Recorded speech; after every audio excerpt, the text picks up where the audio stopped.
Hello বন্ধুরা, আমি মাইতি। আমাদের ফাইজা স্টোরি চ্যানেলের সকল প্রকার পাঠগল্প পেতে এবং শুনতে আমাদের চ্যানেলটি সাবস্ক্রাইব করে আমাদের পরিবারের একজন হয়ে পাশে থাকুন। Thank you.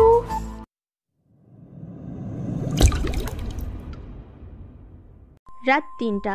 শহরের অভিজাত এলাকা। এক রেস্টুরেন্টের ভেতর দপদপে হলুদ আলো জমাট বাঁধা রক্তে মেঝেতে গলগল করে পড়ছে। টেবিলের উপর হয়ে পড়ে আছে দুইটি নিথর দেহ। আহসান চৌধুরী, রেস্টুরেন্টের মালিক এবং মনির ম্যানেজার, আর সামনে দাঁড়িয়ে আছে শুভ, হাতে সাইলেন্সার লাগানো পিস্তল। তার চোখে একটু ভয় নেই, কেবল প্রতিশোধের নীরব তৃপ্তি। তার কানে বাজছিল সেই রাতের কথা, যখন মালিক তাকে চোর বানিয়ে পুলিশের হাতে তুলে দিয়েছিল। আর ম্যানেজার, সে তো সেই রাতের আসল কারিগর ছিল, যে ক্যামেরার ফুটেজ বিকৃত করে শুভকে ফাঁসিয়েছিল। এবার তোরাও প্রমাণ কর তোদের কে বাঁচাবে। শুভ ফিসফিস করে বলল, মৃতগুলোর দিকে তাকিয়ে। পিস্তলটা শার্টের নিচে গুজে এসে বেরিয়ে এলো। পায়ের শব্দ একদম নিঃশব্দ। কয়েক মুহূর্ত পরেই আগুনের শিকা আকাশ ছুঁল। শুভ নিজের হাতে পুরো রেস্টুরেন্টটা জ্বালিয়ে দিল। এটা শুধু খুন ছিল না, ড্রাগ কিলিং। সবাই জানবে এটা কোনো সাধারণ হত্যাকাণ্ড নয়। ক্ষমতার খেলা শুরু হলো। মালিকের বিশ্বাসঘাতকতার পর সে জেলে যায়। সেখানে তার পরিচয় হয় রেজা ভাইয়ের সঙ্গে, একজন ভয়ঙ্কর গ্যাংস্টার, যে শহরের অপরাধ জগতের অন্ধকার দুনিয়ার একজন মূল খেলোয়াড়। তোকে ফাঁসিয়েছে, তাই না? রেজা ভাই একদিন বলেছিল, আমি শুধু বাঁচতে চাই। শুভ বলেছিল, কিন্তু তার ভেতরে তখনই প্রতিশোধের আগুন জ্বলছিল। জেল থেকে বেরিয়ে সে শিখে ফেলে কিভাবে ক্ষমতা অর্জন করতে হয়। ছোট ছোট কাজ, ড্রাগ ডেলিভারি, চাঁদাবাজি এসব দিয়ে শুরু করলেও তার লক্ষ্য ছিল বড় কিছু। এবং আজ প্রথম খুনের মাধ্যমে সে তার নতুন জীবনের সূচনা করল। শুভ জানত এই দুই খুনের পর পুলিশ, মিডিয়া আর শহরের অপরাধ জগতের বড় খেলোয়াড়রা তার দিকে নজর দেবে, কিন্তু সে ভয় পায়নি, বরং এটা তার শক্তি বাড়ানোর প্রথম ধাপ। এখন সময় নিজের জায়গা তৈরি করার। শুভ নিজেকে বলল, যখন সে রেজা ভাইয়ের সঙ্গীদের খুঁজতে বের হলো। শহরের ডাক ওয়ার্ল্ডের সবচেয়ে বড় নাম দাউদ বক্ত। সে পুরো শহরের ট্রাক, অস্ত্র আর চোরা চালানের চালিকা শক্তি। শুভ জানত, যদি সে দাউদের গ্যাংয়ে ঢুকতে পারে তাহলে সে সত্যিকারের ক্ষমতার স্বাদ পাবে। কিন্তু দাউদের গ্যাংয়ে প্রবেশ সহজ নয়। শুভকে তার মূল্য প্রমাণ করতে হবে, আর সেই মূল্য দিয়ে রক্ত দিতে হবে। শুভর পরবর্তী টার্গেট একজন হাই প্রোফাইল পুলিশ অফিসার, যাকে খুন করে দাউদের দলের নিজের জায়গা নিশ্চিত করতে হবে। শুভ গোপনে পুলিশ অফিসার রাশেদ খানের গতিবিধি অনুসরণ করতে থাকে। রাশেদ খান পুলিশের স্পেশাল ক্রাইম ব্রাঞ্চের একজন সাহসী কর্মকর্তা, যে বহু অপরাধী গ্যাং ধ্বংস করে দিয়েছে। ওকে শেষ করলেই দাউদের দরজা খুলবে আমার জন্য। শুভ নিজের মনেই বলল। এক রাতে শুভ এবং তার নতুন সহযোগী রাজীব সুযোগের অপেক্ষায় ছিল। রাশেদ খান তার ব্যক্তিগত গাড়িতে একা ফিরছিলেন। হঠাৎ একটি শুনশান রাস্তায় তার গাড়ির সামনে শুভ দাঁড়িয়ে পড়ে। রাশেদ খান পিস্তল বের করার আগেই রাজীব পিছন থেকে তার মাথায় বন্দুক ঠেকিয়ে দিল। নড়াচড়া করলে গুলি করব। রাজীব হেসে পড়ল, কিন্তু ঠিক তখনই অপ্রত্যাশিত কিছু ঘটে গেল। বাড়ির পেছন থেকে আরও দুজন পুলিশ বেরিয়ে এসে বন্দুক তাক করলো। এটা ছিল একটা ফাঁদ। শুভ মুহূর্তের মধ্যে বুঝতে পারল এখানে দাঁড়িয়ে থাকা মানেই ধরা পড়া। সে দ্রুত সিদ্ধান্ত নিল। 1 সেকেন্ডের জন্য রাজীবের দিকে তাকে ইশারা করলো। রাজীব কোনো দ্বিধা না করে রাশেদ খানের মাথায় গুলি চালিয়ে দিল। পুলিশ অফিসার পড়ে গেল, কিন্তু পেছনে পুলিশরা গুলি ছুটতে শুরু করলো। শুভ আর রাজীব দ্রুত গাড়ির দিকে দৌড় দিল। শুভ গাড়ি দরজা খুলেই স্টিয়ারিংয়ে বসলো। রাজীব তার পাশে উঠে বসলো। চাপ দে, পুরা আসছে। রাজীব চিৎকার করলো। শুভ গাড়ি স্টার্ট দিল আর এক ঝটকায় রাস্তা থেকে বেরিয়ে পড়ল। পেছন থেকে পুলিশের গুলি ছুটে আসছিল, কিন্তু শুভ দক্ষ হাতে গাড়িটা চালিয়ে গলির মধ্যে ঢুকিয়ে দিল। কিছুক্ষণের মধ্যেই তাদের দেখা মিলল দাউদ বখতের এক ঘনিষ্ঠ সহযোগী আজিজ ভাইয়ের সাথে। তোমাদের তো সাহস কম না, পুলিশ মারার পর এখন আমার কাছে আসছো? আজিজ হেসে পড়ল। শুভ শান্ত গলেই বলল, দাউদ ভাইয়ের সাথে দেখা করাতে হবে। কাজ করে দেখিয়েছি, এবার বড় খেলায় নামতে চাই। আজিজ কিছুক্ষণ শুভর দিকে তাকিয়ে থাকলো, তারপর মৃদু হাসলো। ঠিক আছে, আসল খেলাটা এখন শুরু হবে। আজিজ ভাইয়ের সাথে শহরের অন্ধকার দুনিয়ায় শুভর প্রবেশটা ছিল এক নতুন শুরু। আজিজ ভাইয়ের মাধ্যমে শুভ দাউদ বখতের কাছে পৌঁছানোর কৌশল জানলো। আজিজ ভাই বলেছিল শুভকে, দাউদ ভাই তোমাকে চাইবে, কিন্তু তাকে জানাতে হবে যে তুমি পারো। তুমি এখন আমাদের সাথে, তবে চ্যালেঞ্জ আসবে। শুভ চুপচাপ মাথা নাড়ল। সে জানতো সামনে আরো অনেক বাধা আসবে, কিন্তু তার ইচ্ছে ছিল একটাই, ক্ষমতা অর্জন। তাদের সাক্ষাৎ হওয়ার পরের দিনই শুভর সামনে এক কঠিন টাস্ক আসলো। দাউদ বখতের নির্দেশ ছিল শহরের এক নামকরা মাফিয়া নেতা কাশেম ভাইকে খুন করতে হবে। কাশেম ভাই ছিল দাউদের সবচেয়ে বড় প্রতিদ্বন্দ্বী। তার মরণদ্বার ছিল অনেক কাছাকাছি। শুভ জানতো এই কাজটি করলে দাউদের কাছে তার গুরুত্ব বেড়ে যাবে। শুভ ও রাজীব তার পরিকল্পনা শুরু করে কাশেম ভাইকে কিভাবে হত্যা করা যায় তার জন্য তারা রাস্তায় নজর রাখে। কাশেম ভাই তখন তার বিলাসবহুল ফ্ল্যাটে ছিল। শুভ জানতো তাকে ধরা খুবই কঠিন, কিন্তু কোনো উপায় ছাড়া বিকল্প ছিল না। শুভ আর রাজীব গোপনে কাশেম ভাইয়ের ঠিকানায় পৌঁছালো। রাত গভীর হয়ে এসেছে, পুরো শহর নিস্তব্ধ। কাশেম ভাইয়ের বিলাসবহুল ফ্ল্যাটের সামনে দাঁড়িয়ে তারা জানত আজকের রাতটাই তাদের জীবনের মোড় ঘুরিয়ে দেবে। কাশেম ভাই ছিল একটি কঠিন প্রতিপক্ষ। সে ছিল এক ভয়ঙ্কর মাফিয়া নেতা, যার শত্রুর সংখ্যা ছিল অসংখ্য। তার মৃত্যুর পর পুরো শহর বুঝে যাবে শুভ এখন শক্তপোক্ত অবস্থানে এসেছে। শুভ ও রাজীব একে অপরকে ইশারা করলো, আর পুরো এলাকায় নিরাপত্তার কোনো ছিদ্র না রেখে তারা প্রোগ্রাম চালিয়ে গেল।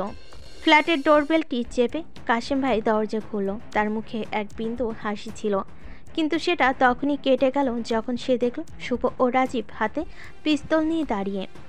তুমি তো বুঝতে পারছো আর পালানোর উপায় নেই। শুভ ঠান্ডা গলায় বলল, তুমি অনেক ধ্বংস করেছো, আজ তোমার পালা। কাশেম ভাই জানতো তাকে আর বাঁচানো যাবে না। সে চেষ্টা করলো পিস্তল বের করার, কিন্তু শুভ দ্রুতই তার দিকে এগিয়ে গেল। কিছুক্ষণের মধ্যেই সব শেষ হয়ে যাবে। শুভ বলল। রাজীব পিস্তল থেকে সাইলেন্সার লাগিয়ে কাশেম ভাইয়ের দিকে তাকিয়ে তলোয়ারের মতো গুলি চালালো। শুভ প্রথমে গুলি তার পেটের মধ্যে ঢুকে গেল, তারপর একটি কপালে, আর তৃতীয় গুলি ঘাড়ে গিয়ে বিদ্ধ হলো। কাশেম ভাইয়ের শরীর থেকে রক্ত এককালে ছিটকে বের হতে থাকে, আর শেষ নিঃশ্বাস ছেড়ে তার চোখে জ্যোতি একেবারে নিভে যায়। তবে শুভ এক মুহূর্ত থেমে থাকলো না। সে কাশেম ভাইয়ের মৃতদেহের ওপর দাঁড়িয়ে গলা ছেড়ে বলে, এটা শুধু খেলা নয়, এটা ক্ষমতার ঘোষণা। তার চলে গেলে ফ্ল্যাটে শোল একেবারে থেমে গেল। রক্তের নদী সেখান থেকে চিরদিনের জন্য চলে যাবে কাশেম ভাইয়ের মৃত্যুর পর। শহরে একটা আতঙ্কের পরিবেশ ছড়িয়ে পড়ল। সবাই জানতো এই হত্যাকাণ্ডের পেছনে কে, শুভ। কিন্তু কেবল নামই ছিল না, শুভ তার কাজ দেখিয়ে দিয়েছে, এবং সেটা খুবই ভয়ঙ্কর উপায়ে। তারপর কয়েকদিন চুপচাপ থাকার পর শুভ আবার রাস্তায় পেরিয়ে এলো। সে জানতো এই হত্যাকাণ্ড তাকে সবার নজরে আনবে, কিন্তু সেই নজরই তাকে দাউদ বখতের কাছে পৌঁছানোর সুযোগ দেবে। এখন তাকে আর পেছনে ফিরে তাকাতে হবে না। দাউদ বখতও তাকে চিনতে শুরু করেছে, এবং শুভ জানতো এমন সময় এসেছে বড় কিছু করার। একদিন শহরের সবচেয়ে বড় ক্লাবের এক প্রাইভেট পার্টি ছিল। সেখানে দাউদ বখতের বড় এক সমর্থক আজিজ ভাইও উপস্থিত ছিল। শুভ জানতো এই পার্টি তার জন্য একমাত্র সুযোগ। পার্টি ছিল ধুমধাম, আর শুভ সেখানে গিয়ে মিশে গেল। প্রভাবশালী ব্যক্তিরা গান বাজনার মাঝে মগ্ন ছিল, কিন্তু শুভর লক্ষ্য ছিল দাউদ বখত। সে জানতো আজকের রাতেই তার নিজের ভবিষ্যৎ নির্ধারিত হবে। আজিজ ভাই শুভকে দেখতেই হাসি দিয়ে এগিয়ে এলো। এবার তো দাউদ ভাইয়ের কাছে তোর কাজটা হয়ে যাবে, আমি নিশ্চিত। শুভ শান্তভাবে মাথা নেড়ে বলল, তবে আমাকে বুঝিয়ে বলো আমার কষ্টের মূল্য কি হবে। আজিজ ভাই হেসে বলল, তুমি এখন দাউদ ভাইয়ের প্রিয়, জানো কি করতে হবে। শুভ চোখে একটা চ্যালেঞ্জের জ্বলন্ত আগুন নিয়ে বলল, তাহলে আমাকে আর কাউকে দাওনি, আমি নিজেই আমার পথ তৈরি করব। আজিজ ভাই কিছুক্ষণ তার চোখে চোখ রেখে বুঝতে পারল যে শুভ আর সাধারণ কেউ নয়। তার মধ্যে আগুনের চেয়ে অনেক বেশি কিছু ছিল। পার্টির মাঝখানে দাউদ বখত শুভকে একেবারে কাছে টেনে নিল। শুভ, তুই ভালো কাজ করেছিস, কিন্তু এখানে তোর জন্য একটা বড় পরীক্ষা অপেক্ষা করছে। আমি তোর উপর নজর রাখছি। দাউদ বলল তার গম্ভীর গলায়। শুভ চুপচাপ শুনে গেল এবং সে বুঝতে পারল এটাই তার সেই মুহূর্ত যা তাকে শহরের সবচেয়ে শক্তিশালী অপরাধী বানাবে। আমি প্রস্তুত। শুভ বলল। এরপর এক ঝটকায় ঘুরে পার্টির পরিবেশে মিলিয়ে গেল। আজ থেকে শহরের এই অন্ধকার দুনিয়ার রাজা হতে তার আর কোনো বাধা রইল না। শুভ জানত ক্ষমতার আসল খেলাটা তখনই শুরু হবে যখন সে শহরের রাজনৈতিক দুনিয়ায় নিজেদের স্থান তৈরি করবে। আর সেই জন্য তাকে এক ভয়ঙ্কর মিশনে নামতে হবে। একজন রানিং এমপি যিনি শহরের ক্ষমতার অন্ধকার দুনিয়ার এক গুরুত্বপূর্ণ অংশ, তাকে পরাজিত করতে হবে। এমপি আব্দুল কালাম শহরের খুবই প্রভাবশালী একজন ব্যক্তি যিনি নানা অবৈধ কাজের সঙ্গে জড়িত ছিলেন। তার বিরুদ্ধে অনেক অভিযোগ ছিল, কিন্তু কেউ তাকে স্পর্শ করতে সাহস পায়নি, কারণ তার পেছনে ছিল বিরাট রাজনৈতিক শক্তি। শুভ জানত যদি তাকে হত্যা করতে পারে তাহলে দাউদ বখত এবং নিজের ক্ষমতা দুই আরও পোক্ত হবে। এবং সেই রাতটি এসেছিল। শুভ জানত এমপি কালাম তার পুরনো এক বন্ধুর বাড়িতে বিশ্রাম নিচ্ছে। বাইরে বের হওয়ার কোনো সম্ভাবনা নেই, কিন্তু শুভ ঠিকই জানত কোথায় শত্রুদের ফাঁদ কোথায় লুকানো থাকে। রাজীব এবং শুভ একসঙ্গে পরিকল্পনা সাজালো। এমপি কালাম এবং তার সুরক্ষা বাহিনীকে হারানোর জন্য তাদের জন্য বড় চ্যালেঞ্জ ছিল। তবে শুভদের মনোবল এতটাই শক্ত ছিল যে সে কোনো কিছুই ভাবছিল না। তাদের গন্তব্য ছিল একটি পুরনো বাংলো যেখানে এমপি কালাম অবস্থান করছিল। বাংলোটি ছিল পুরোপুরি সুরক্ষিত, 5টা সশস্ত্র গার্ড, সিসিটিভি ক্যামেরা আর অ্যালার্ম সিস্টেম। কিন্তু শুভ জানত যদি সে চুপচাপ একে একে গার্ডদের নষ্ট করতে পারে তো এমপি কালাম তার জীবন থেকে রেহাই পাবে না। রাত 12:30 শুভ এবং রাজীব বাংলোটি ঘিরে ফেল। শুভর হাতে এক অত্যাধুনিক সাইলেন্সার লাগানো পিস্তল নিয়ে গা ঢাকা দিয়ে শূন্যে পা ফেল।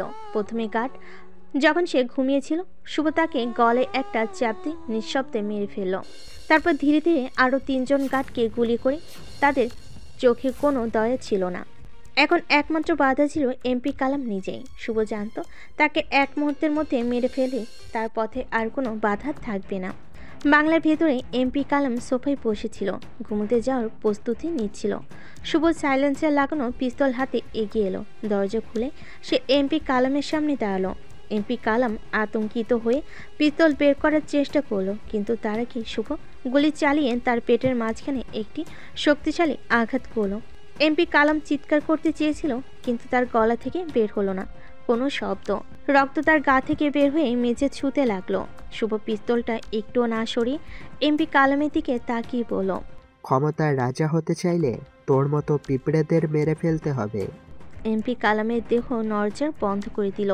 তার চোখে মৃত্যুর আভা স্পষ্ট হয়ে উঠল। শুভ জানত শহরের অপরাধী মহলে এবার তার নাম ভেসে উঠবে। আর সবার আগে শুভ ফ্ল্যাশ লাইট জ্বালিয়ে দ্রুত বের হয়ে আসলো। গা ঢাকা দিতে হলো, কারণ পুলিশ এবং সংবাদ মাধ্যম অনেক দ্রুতই ঘটনাস্থলে পৌঁছাবে। তবে এই হত্যাকাণ্ডের পর শুভ নিশ্চিত ছিল এবারে তার শক্তি আগের চেয়ে অনেক বেশি। এমপি কালামের মৃত্যুর পর শহরের রাজনৈতিক অঙ্গনে তীব্র শোক এবং আতঙ্ক সৃষ্টি হলো।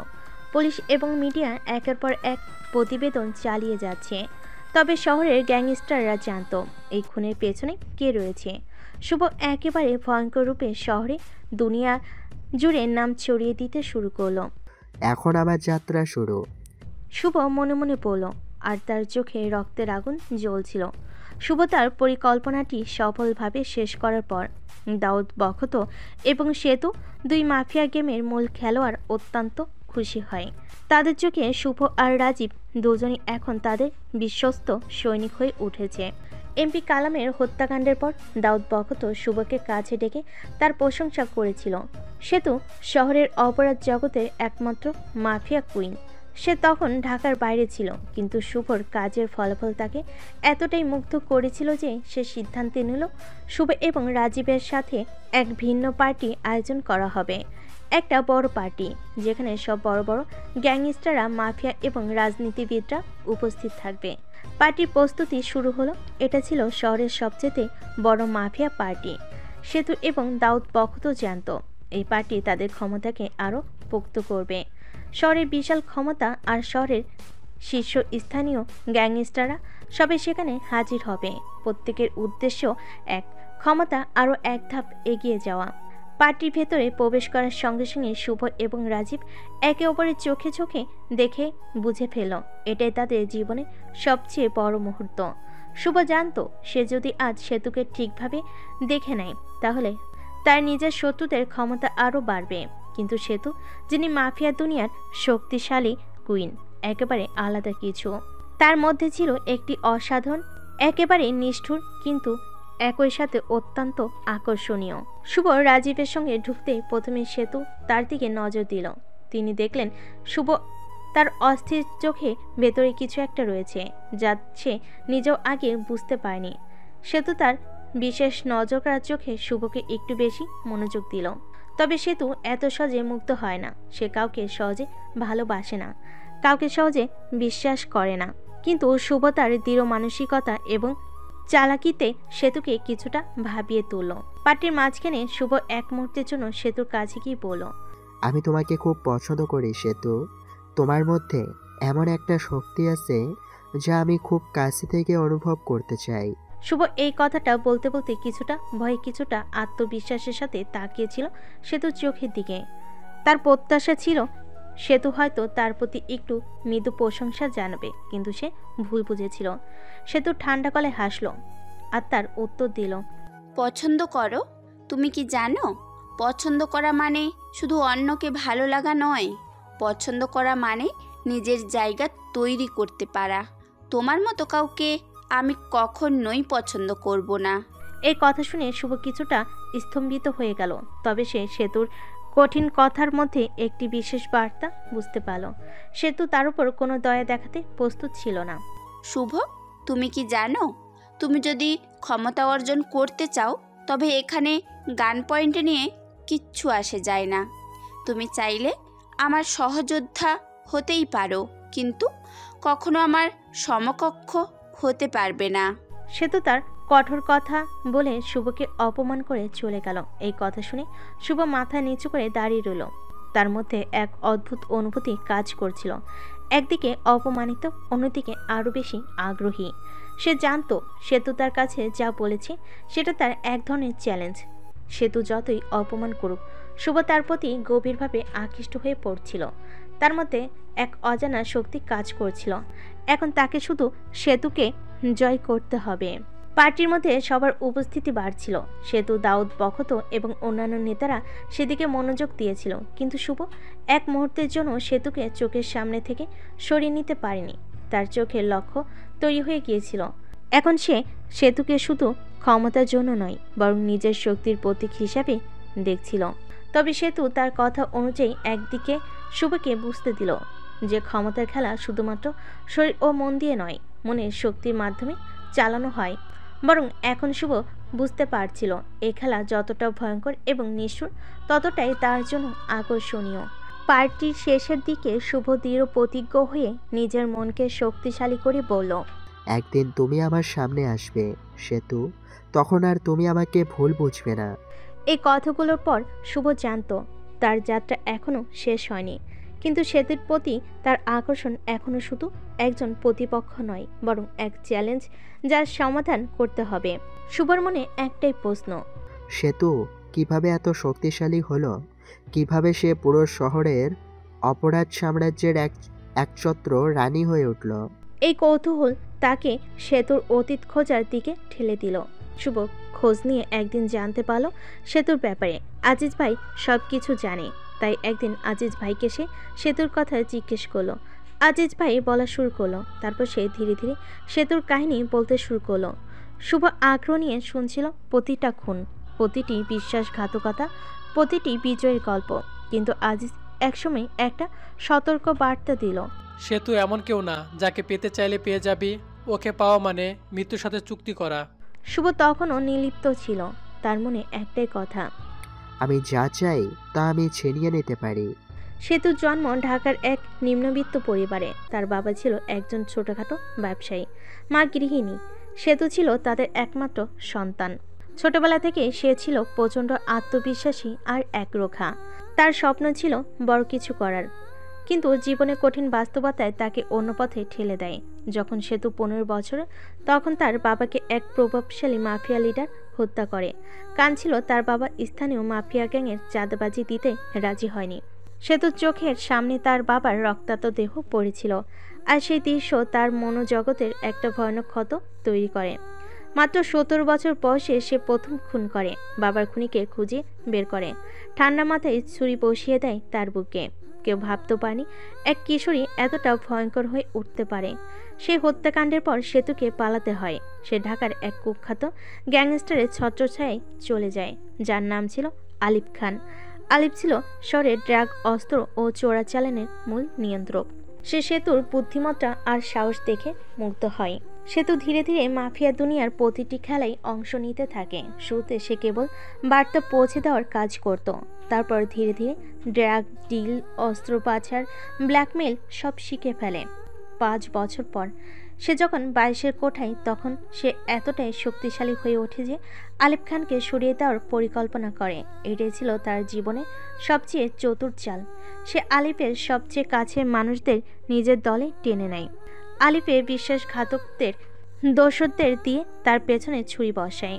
এক রাতে এক বিশাল পার্টির আয়োজন হয়। সেখানে সেতু চুপচাপ বসেছিল। ঠিক তখনই তার নির্দেশে আলিফ খানের বিশ্বস্ত সহযোগিতারা গুলি চালিয়ে দেয়। আলিফ মাটিতে লুটিয়ে পড়ে, রক্তে ভেসে যায় পুরো হলরুম। সেতু ঠান্ডা গলে একটাই কথা বলে, খেলা শেষ। সেই রাতে সে ঘোষণা দেয়, এখন থেকে আমি এই শহরের রানী। আমার অনুমতি ছাড়া এখানে একটা গুলিও ছুটবে না। সেতু পুরো দেশের মাদক ব্যবসার 30% নিয়ন্ত্রণ করে। তার বাহিনী প্রতি মাসে কোটি কোটি টাকা আয় করে কোকেন, হিরোইন আর ইয়াবার কারবার থেকে। অস্ত্র পাচার, দেশে বড় অস্ত্র চোরাচালানিদের সাথে তার সরাসরি যোগাযোগ আছে। পুলিশও তার নেটওয়ার্কের কাছে অসহায়। রাজনৈতিক সংযোগ, ক্ষমতাশালী অনেক রাজনীতিবিদ তার ছায়ে চলে এসেছে। সে জানে ক্ষমতা শুধু অস্ত্র দিয়ে হয় না, বরং মাথা দিয়ে খেলতে হয়। সেতুর শত্রুরা, কাদের মির্জা, ঢাকা শহরের আরেক বড় মাফিয়া ডন। সে চায় সেতুকে সরিয়ে ক্ষমতা নিতে। স্পেশাল বেঞ্চের অফিসার ফারুক, যে প্রতিজ্ঞা করেছে সেতুকে ধ্বংস করবে। শুভর পর্যবেক্ষণ, শুভ যখন এসব তথ্য জোগাড় করছিল, তখন সে বুঝতে পারল সেতু শুধু শক্তিশালী নয়, সে ভয়ানক চালকও। সে জানে কাকে কখন ব্যবহার করতে হবে, কাকে সরিয়ে দিতে হয়। কিন্তু শুভর মাথায় একটাই প্রশ্ন, সে কি কখনো সেতুকে নিজের করে পাবে, নাকি এই পথটাকে সেতুর শত্রু বানিয়ে দেবে? এবার শুভর নতুন লক্ষ্য, সেতুর মন জয় করা, অথবা সেতুকে নিজের প্রতিপক্ষ বানিয়ে ক্ষমতার শিখরে ওঠা। কয়েকদিন পর বন্দর এলাকার পরিত্যক্ত এক গুদামে সেতুর লোকেরা মাল নিয়ে অপেক্ষা করছিল। হঠাৎই চারিদিক থেকে ভারী অস্ত্রে সজ্জিত কাদের মির্জার বাহিনী হামলা চালায়। গুলিতে উড়িয়ে দেয় ওদের। কাদেরের ডান হাত ফয়সাল চিৎকার করে ওঠে। হঠাৎ চারপাশ থেকে AK-47 শটগান আর মেশিন গানের আওয়াজে পুরো এলাকা কেঁপে ওঠে। সেতুর লোকেরা পাল্টা আক্রমণ শুরু করলো, কিন্তু তারা ছিল সংখ্যায় কম। গুলির শব্দে পুরো এলাকা যুদ্ধক্ষেত্রের মতো হয়ে গেল।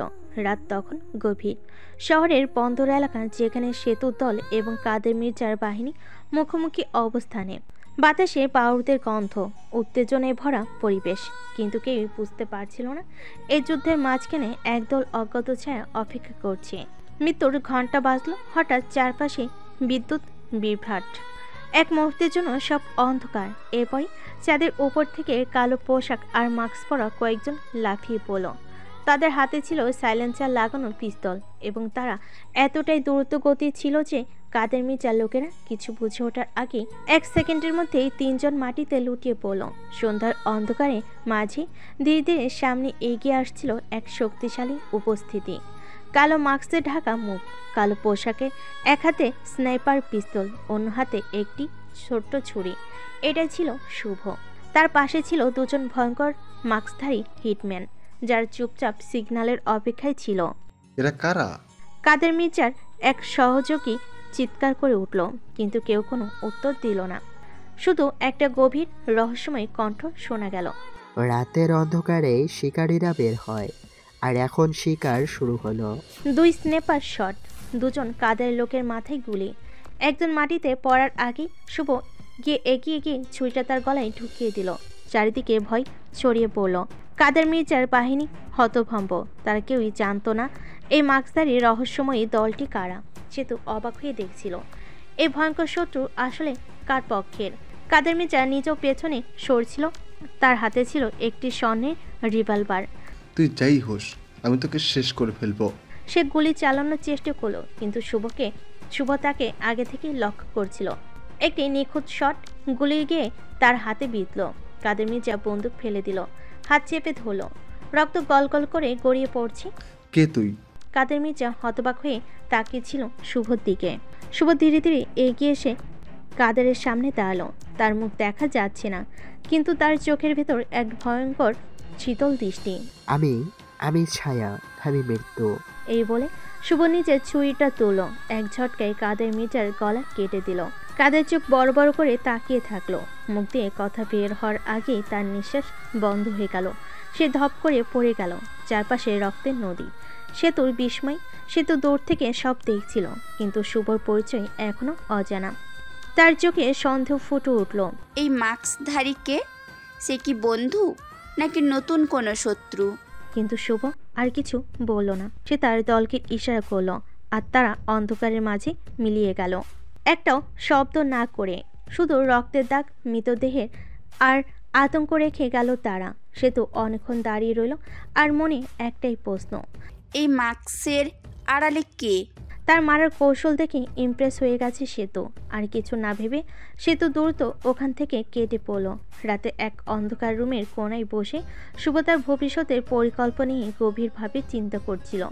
মাস্ক পরার পর যেভাবে সে শহরের অপরাধ জগতের শীর্ষে উঠে এসেছে, সে জানত তার পরবর্তী পদক্ষেপ হবে আরও বিপজ্জনক এবং ভয়ঙ্কর। তার মন পুরোপুরি সিদ্ধান্ত নিয়েছে নতুন গ্যাং তৈরি করতে, কিন্তু সে যে সরাসরি কাউকে শত্রু করবে তা নয়। সে চেয়েছিল এক নতুন অন্ধকার সাম্রাজ্য, যা সকল অপরাধীকে একত্রিত করবে এবং শক্তির মাপকাঠিতে তার মতো কাউকে ভাবতে হবে না। তাদের দিন শেষ। যারা আমার পথে দাঁড়াবে, এখন আমার হাতে থাকবে পুরো শহর। শুভ নিজের মনে বলে চলল। শুভ জানত তার হাতে দাউদের পুরো সাপোর্ট রয়েছে, আর সে এই সমর্থন কাজে লাগিয়ে অপরাধ জগতে একটা ভয়ানক খেলা শুরু করবে। সে মাস্ক পরে আন্ডারগ্রাউন্ড থেকে তার নতুন গ্যাং বের করার পরিকল্পনা করেছিল। তার প্রথম লক্ষ্য ছিল সব পুরনো গ্যাংয়ের নেতা এবং অপরাধীদের এক একে মেরে ফেলা। শুভ জানত একটি শক্তিশালী গ্যাং তৈরি করতে হলে তার জন্য আরেকটি নির্দিষ্ট গুণসম্পন্ন সদস্য প্রয়োজন। সে দরকারি সব লোককে সিলেক্ট করে নিয়েছিল। তার গ্যাংয়ের সদস্যরা ছিল নৃশংস, দ্রুত এবং কৌশলী। এক রাতে শুভ তার গ্যাংয়ের প্রথম মিটিংটা আয়োজন করছিল। গ্যাংয়ের 6 জন সদস্য ছিলেন। রাহুল, একজন স্নাইপার যে কাউকে এক মুহূর্তে লক্ষ্যবস্তু বানাতে পারে। 2, কিরণ, হাতের কাজের মাস্টার, কোনো শত্রুকে মারতে তার চেয়ে নিখুঁত কিছু নেই। রাজীব, শক্তিশালী শারীরিক ক্ষমতা নিয়ে এক ভয়ঙ্কর কিলার। মায়া, সাইবার বিশেষজ্ঞ, যার কাছে হ্যাকিং এবং ইনফরমেশন পাসিং কোনো ব্যাপার নয়। 5, মামুন, একজন রকেট লঞ্চার বিশেষজ্ঞ, তার অস্ত্রের শক্তি অপরিসীম। 6, মহসিন, অত্যন্ত গোপনীয় মাস্ক পরা সন্ত্রাসী, যার উপস্থিতি কখনো দেখা যায় না, কিন্তু তার কাজে ভয়ে শহরের ত্রাস। এখন আমাদের নাম দরকার। শুভ সবাইকে বলল, একটি নাম যা পুরো শহর কাঁপিয়ে দেবে। যারা শত্রু তাদের শ্বাস রুদ্ধ করে দেবে। সবাই চুপচাপ ছিল, তবে শুভ নিজের সিদ্ধান্ত নিল। আমরা হব নাইটফল গ্যাং। নামটা ভয় এবং শক্তির সিম্বল হয়ে উঠবে। আমাদের মধ্যে থেকে কেউ একা কাজ করতে পারবে না। এই গ্যাংয়ের শক্তি এমনকি রাতের অন্ধকারও শত্রুকে ভয় পাবে। শুভর পরিকল্পনা ছিল প্রথমে পুরো গ্যাংদের একে একে ধ্বংস করা, যারা এখনও শহরের বিভিন্ন অঞ্চলে দাপট দেখাচ্ছিল। শহরের একেবারে গোপন এলাকায় তার গ্যাং সংগঠিত হতো এবং তার নির্দেশে প্রতিটি কর্ম ছিল নিখুঁত। তার প্রথম লক্ষ্য ছিল শহরের বিখ্যাত মাফিয়া ডন রিজভি খান, যিনি এখনও বহু অপরাধীকে তার নিয়ন্ত্রণে রেখেছিলেন। শুভ তার গ্যাং দ্রুত এগিয়ে গেল। তাদের সঠিক সময়ে শত্রুকে আক্রমণ করার কৌশল ছিল একেবারে নিখুঁত। রাহুল স্নাইপার দিয়ে একজন গ্যাং সদস্যকে গুলি করে। কিরণ তার দ্রুত হাতে আরও একজনের গলা চেপে ধরল। একের পর এক গ্যাংয়ের সদস্যরা পরাজিত হতে লাগলো এবং মায়া সাইবার হামলায় তাদের প্রতিটি গোপনীয় তথ্য পেয়ে গেল।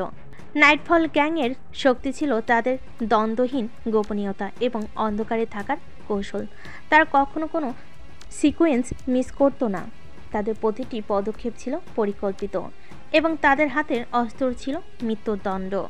শুভ জানত এখন সময় এসেছে নিজেকে সবার শীর্ষে প্রতিষ্ঠিত করার। তার গ্যাংয়ের সদস্যরা পুরো শহরের অপরাধ জগতের এক এক জায়গার বস হয়ে দাঁড়াচ্ছিল। শুভ লক্ষ্য করল তার বিরুদ্ধে যে কেউ দাঁড়াতে চাইবে তার নিঃসন্দেহে এক অন্ধকার ভিতরে চলে যাবে। এখন নাইটফল গ্যাং একেবারে নগরের অপরাধ জগতের বুকে ঢুকে পড়েছিল। সুতরাং সে যখন একদিন শহরের অন্যতম কুখ্যাত শোকারি প্রিন্স যে তার খুন্নি বাহিনী নিয়ে শহরের অন্ধকারে একসময় রাজত্ব করত কে মুখোমুখি করল, শুভর চোখে কেবল ভয়ানক প্রতিশোধের চাহিদা ছিল।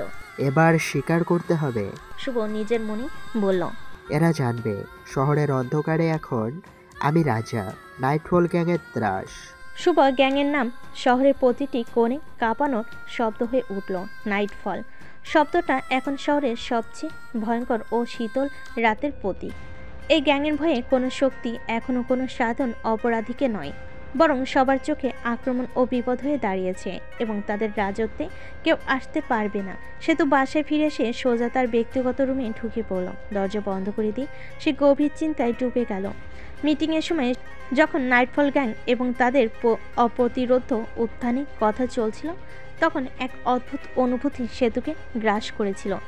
ওরা মাস্ক পরা ছিল 5 জন, যারা সেখানেই আমার পাশে দাঁড়িয়েছিল। এটা কি তবে সত্যি নাইটফল গ্যাং?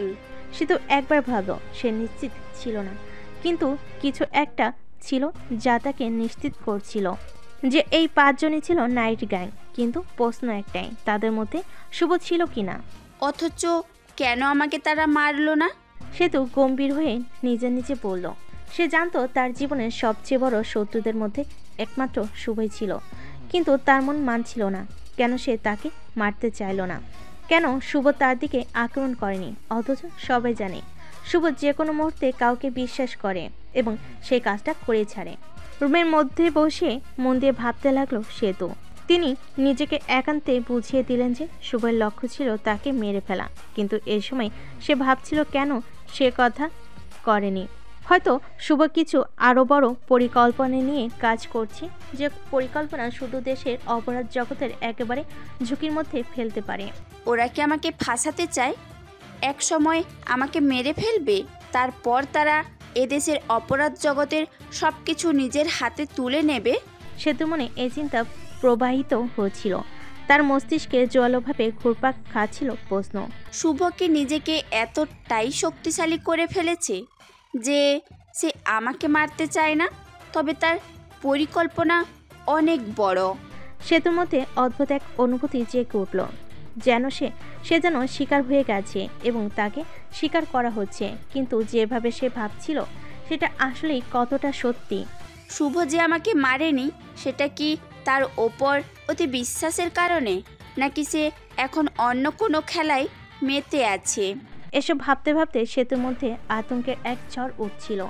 নাইটফল গ্যাং এর ব্যাপারে সে যতই নিশ্চিত হোক না কেন, শুভ যদি এর পেছনে থাকে তাহলে সেই গ্যাংয়ের লক্ষ্য যে কেবল ক্ষমতা দখল নয়, বরং শহরের অন্ধকার দুনিয়ার এক অপ্রতিরোধ শাসন চালানো।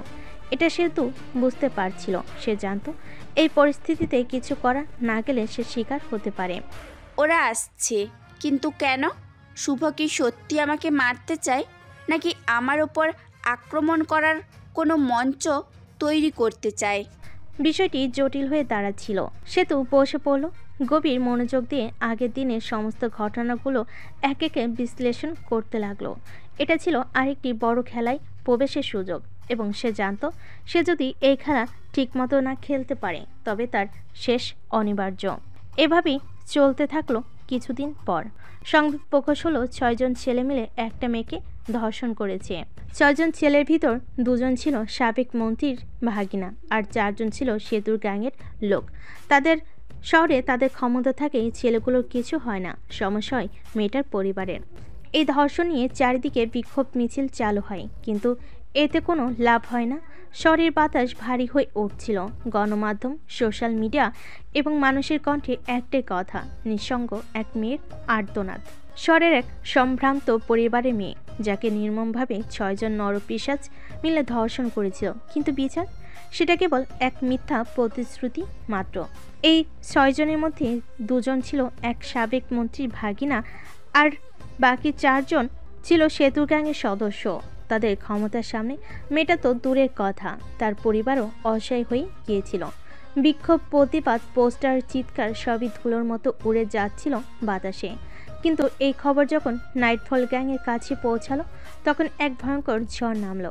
নাইটফল গ্যাং সিদ্ধান্ত নিল এই 2 নরপিশাচকে খুঁজে বের করতে হবে এবং তাদের শাস্তি দিতে হবে এমনভাবে যেন পুরো শহর কেঁপে ওঠে। দুজনের অবস্থান বের করতে খুব একটা সময় লাগলো না। তারা তাদের প্রভাব খাটিয়ে শহরের এক নিরাপদ প্রাসাদে লুকিয়েছিল। সেই প্রাসাদে ঢুকতে সাধারণ কারোর পক্ষে সম্ভব ছিল না, কিন্তু নাইটফল গ্যাং সাধারণ কেউ ছিল না। এক রাতে চারিদিক অন্ধকার হয়ে এলে ছায়ার মতো 6 জন মুখোশধারী প্রবেশ করলো সেই প্রাসাদে। তাদের অস্ত্র ছিল নিঃশব্দ, তাদের গতিবিধি ছিল অদৃশ্য।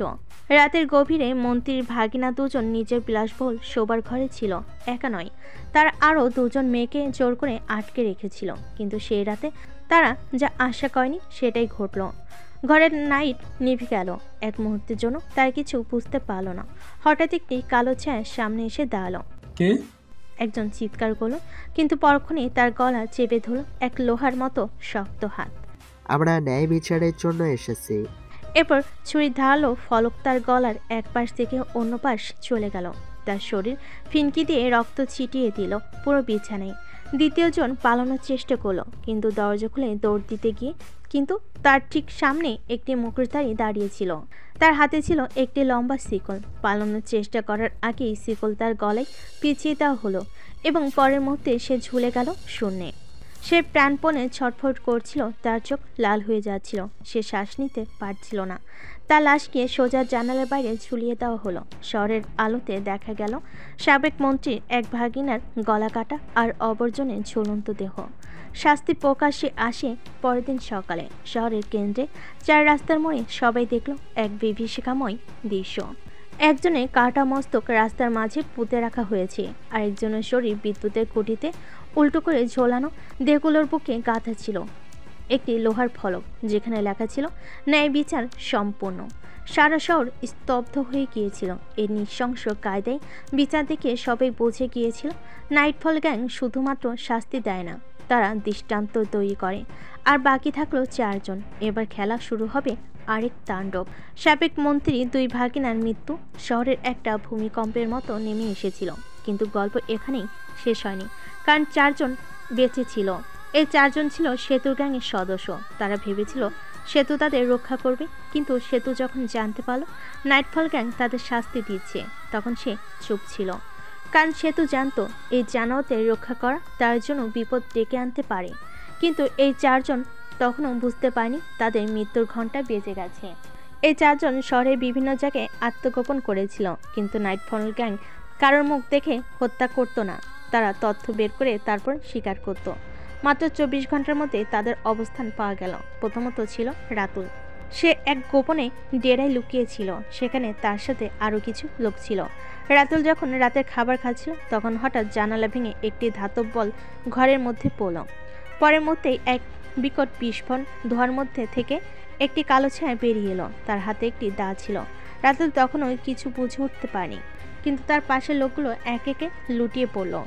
এরপর সে শুধু টের পেল একটা তীক্ষ্ণ ধাতব ফলক তার হাত কেটে দিল। এবার পালিয়ে দেখ, মুখোশধারী ফিসফিস করে বলল। রাতুল পাগলের মতো দৌড় দিল, কিন্তু সে বুঝতেই পারল না তার পা একটা লোহার ফাঁদে আটকে গেছে। পরের মুহূর্তে ফাঁদ টেনে তাকে উল্টো করে ঝুলিয়ে দেওয়া হলো। তার শরীরে দড়ির মতো বাঁধা অবস্থায় চিৎকার করছিল। তখন ছুরির প্রথম কোপ তার পেটে পড়ল। কোনো এক সময় তার চিৎকার থেমে গিয়েছিল, আর তার রক্ত বেরিয়ে মাটিতে পড়ছিল। পরদিন সকালে তার শরীর ঝুলতে দেখা গেল এক ব্রিজের উপর। তার বুকে লেখা ছিল ধর্ষকের ঠিকানা নরক, দ্বিতীয় শিকার সোহাগ। সে ভেবেছিল পুরুষের আশ্রয়ে থাকলে বেঁচে যাবে, কিন্তু সে ভুল করেছিল। এক রাতে পুলিশের স্পেশাল সেলের মধ্যেই 4 জন মুখোশধারী প্রবেশ করলো। সিসিটিভি ফুটেজে শুধু দেখা গেল হঠাৎ করে সব লাইট বন্ধ হয়ে গেল। এরপর 4 মিনিটের মধ্যে 12 জন পুলিশ লাশ হয়ে পড়ে থাকলো মাটিতে। কেউ বুঝতেই পারলো না কিভাবে হামলা হলো। পরের দিন সোহাগের লাশ পাওয়া গেল শহরের কেন্দ্রীয় চত্বরে। তার শরীর কেটে টুকরো টুকরো করা। তার পাশে এক কাগজে লেখা ছিল, আইন যখন চোখ বন্ধ করে তখন ন্যায় বিচার নিজের রক্ত দিয়ে লেখা হয়। তৃতীয় শিকার মিরাজ। সে ধর্ষণের পরপরই শহর ছেড়ে পালিয়ে গিয়েছিল, কিন্তু সে বুঝতে পারেনি নাইটফল গ্যাং থেকে পালানো সম্ভব নয়। তাকে ধরা হলো এক পরিত্যক্ত ফ্যাক্টরির ভিতরে। তার চোখে কালো কাপড় বাঁধা ছিল, তার মুখে টেপ লাগানো। তার পাশে 5 জন মুখোশধারী দাঁড়িয়েছিল। কেউ কিছু বলল না, শুধু একজনে একটি হাতুড়ি তুলে তার হাঁটুর উপরে মারল। তার হাড় ভেঙে গুঁড়ো হয়ে গেল। তারপর একটা ভারী শিকল তার পায়ে পরিয়ে দেওয়া হলো। সে তখনও বোঝার চেষ্টা করছিল কি হচ্ছে, কিন্তু পরের মুহূর্তেই তাকে বিশাল এক গর্তের মধ্যে ফেলে দেওয়া হলো, যেখানে ছিল বহু ক্ষুধার্ত ইঁদুর। সিসিটিভি ফুটেজে শুধু দেখা গেল তার শরীর কাঁপছে, আর কয়েক মিনিটের মধ্যেই তার দেহ রক্তে লাল হয়ে গেল। তার মৃতদেহ আর খুঁজে পাওয়া যায়নি, শুধু তার একটা হাত পাওয়া গিয়েছে, যেটা ইঁদুররা রেখে দিয়েছিল। শেষ শিকার রিফাত। সে জানতো তার পালানোর কোনো উপায় নেই, কিন্তু সে একটা শেষ চেষ্টা করলো। সে সরাসরি সেতুর কাছে গেল এবং বলল, আমাকে বাঁচাও। সেতু তখন তাকে ঠান্ডা চোখে দেখলো। তুমি কি আমার নাম খারাপ করেছো? না কুইন, আমি। তাহলে পালাও, যদি পারো বেঁচে থাকো। রিফাত কেঁদে উঠল, কিন্তু সে তো আর কিছু বলল না। সে বুঝতে পারল এখন তার একমাত্র শত্রু শুধু নাইটফল গ্যাং নয়, বরং পুরো শহর। সে পালাতে শুরু করলো, কিন্তু ঠিক 3 দিন পর তার লাশ পাওয়া গেল শহরের সবচেয়ে বড় ট্রাফিক সিগন্যালে, যেখানে সবাই তাকে দেখতে পাবে। তার দেহ ছিল লোহার রড দিয়ে গাঁথা, আর তার মাথার উপরে একটি সাইনবোর্ড টাঙ্গানো ছিল, নারী নির্যাতনকারীদের পরিণতি। এই 4 জনের মৃত্যু শহরের জন্য এক শিক্ষা হয়ে গেল। শুধু অপরাধী নয়, সব ক্ষমতাবান লোকেরাই আতঙ্কিত হয়ে পড়ল, কারণ এই শাস্তির প্রমাণ করেছিল আইন যখন ব্যর্থ হয় তখন নাইটফল গ্যাং রক্ত দিয়ে ন্যায় বিচার করে। এবং এই ঘটনার পর নাইটফল গ্যাংয়ের নাম ইতিহাসের পাতায় লেখা হয়ে গেল, যারা রক্ত দিয়ে বিচার করে। চারিদিকে নাইটফল গ্যাংয়ের নাম ছড়িয়ে পড়তে লাগলো। কেউ বলো, এরা শহরের অন্ধকার দেবদূত। আবার কেউ বলো, এরা সাঁওতানের সৈনিক। কিন্তু যাই বলা হোক না কেন, একটা ব্যাপার নিশ্চিত হয়ে গেলাম, তারা অপরাধীদের জন্য ভয়ানক অভিশাপ। সাধারণ মানুষের মনে একটাই প্রশ্ন, ওরা আসলে কারা? ওরা কি সত্যিই ভালোদের পক্ষে, নাকি এটা আরেকটা ক্ষমতার খেলা? কিন্তু উত্তর কারো জানা ছিল না, কারণ নাইটফল গ্যাং অন্ধকার থেকে আসে, কাজ শেষ করে আবার অন্ধকারে মিলিয়ে যায়। নাইটফল গ্যাংয়ের বিচার কাজের পর শহরের অপরাধী মহলে একটা ভয়ানক আতঙ্ক নেমে এলো। ড্রাগ ডিলার, চোরাক চালানকারী, রাজনৈতিক মাফিয়া সবাই নিজেদের নিরাপত্তা নিয়ে চিন্তিত হয়ে পড়ল। অনেকে শহর ছেড়ে পালানোর চেষ্টা করলো, নিজেকে নিজেরাই গা ঢাকা দিল। এমনকি পুলিশের ভেতরে দুর্নীতিগ্রস্ত অফিসাররাও নিজেদের রক্ষা করার পথ খুঁজতে লাগলো। কিন্তু সবচেয়ে বেশি আতঙ্কিত হলো বড় বড় গ্যাং লিডাররা, কারণ তারা বুঝতে পারল নাইটফল শুধু একটা গ্যাং নয়, এরা একটা ছায়ার মতো ন্যায় বিচার, যা সত্যিকারের শাস্তি দেয়। শহরের অপরাধ দুনিয়ার 2 বিশাল শক্তি, দাউদ বখত ও সেতু, তার একে অপরকে সন্দেহ করতে লাগলো। দাউদ বখত ও সেতুর গোপনে দেখা করলো তারা। এটা কিন্তু সেতুর কোনো নতুন খেলা, নাকি ওর হাতের বাইরে চলে গেছে? আমি জানি না, কিন্তু এই লোকগুলো যেভাবে কাজ করছে, এটা কোনো সাধারণ গ্যাংয়ের কাজ নয়। দাউদা সেতু জানতো নাইটফল গ্যাংকে নিজেদের দলে আনতে পারলে তাদের অপরাধ সাম্রাজ্য আরও শক্তিশালী হবে। কিন্তু সমস্যা একটাই, ওদের আসলে খুঁজে পাওয়া যাবে তো? কেউ জানতো না নাইটফল গ্যাংয়ের আসল নেতা কে। শুধু একটা কথা চারিদিকে ছড়িয়ে পড়লো, নাইটফল কখনো টাকা বা ক্ষমতার জন্য কাজ করে না, ওর শুধু ন্যায় বিচারের জন্য কাজ করে। সাধারণ মানুষের প্রতিক্রিয়া সাধারণ মানুষ বলা শুরু করলো।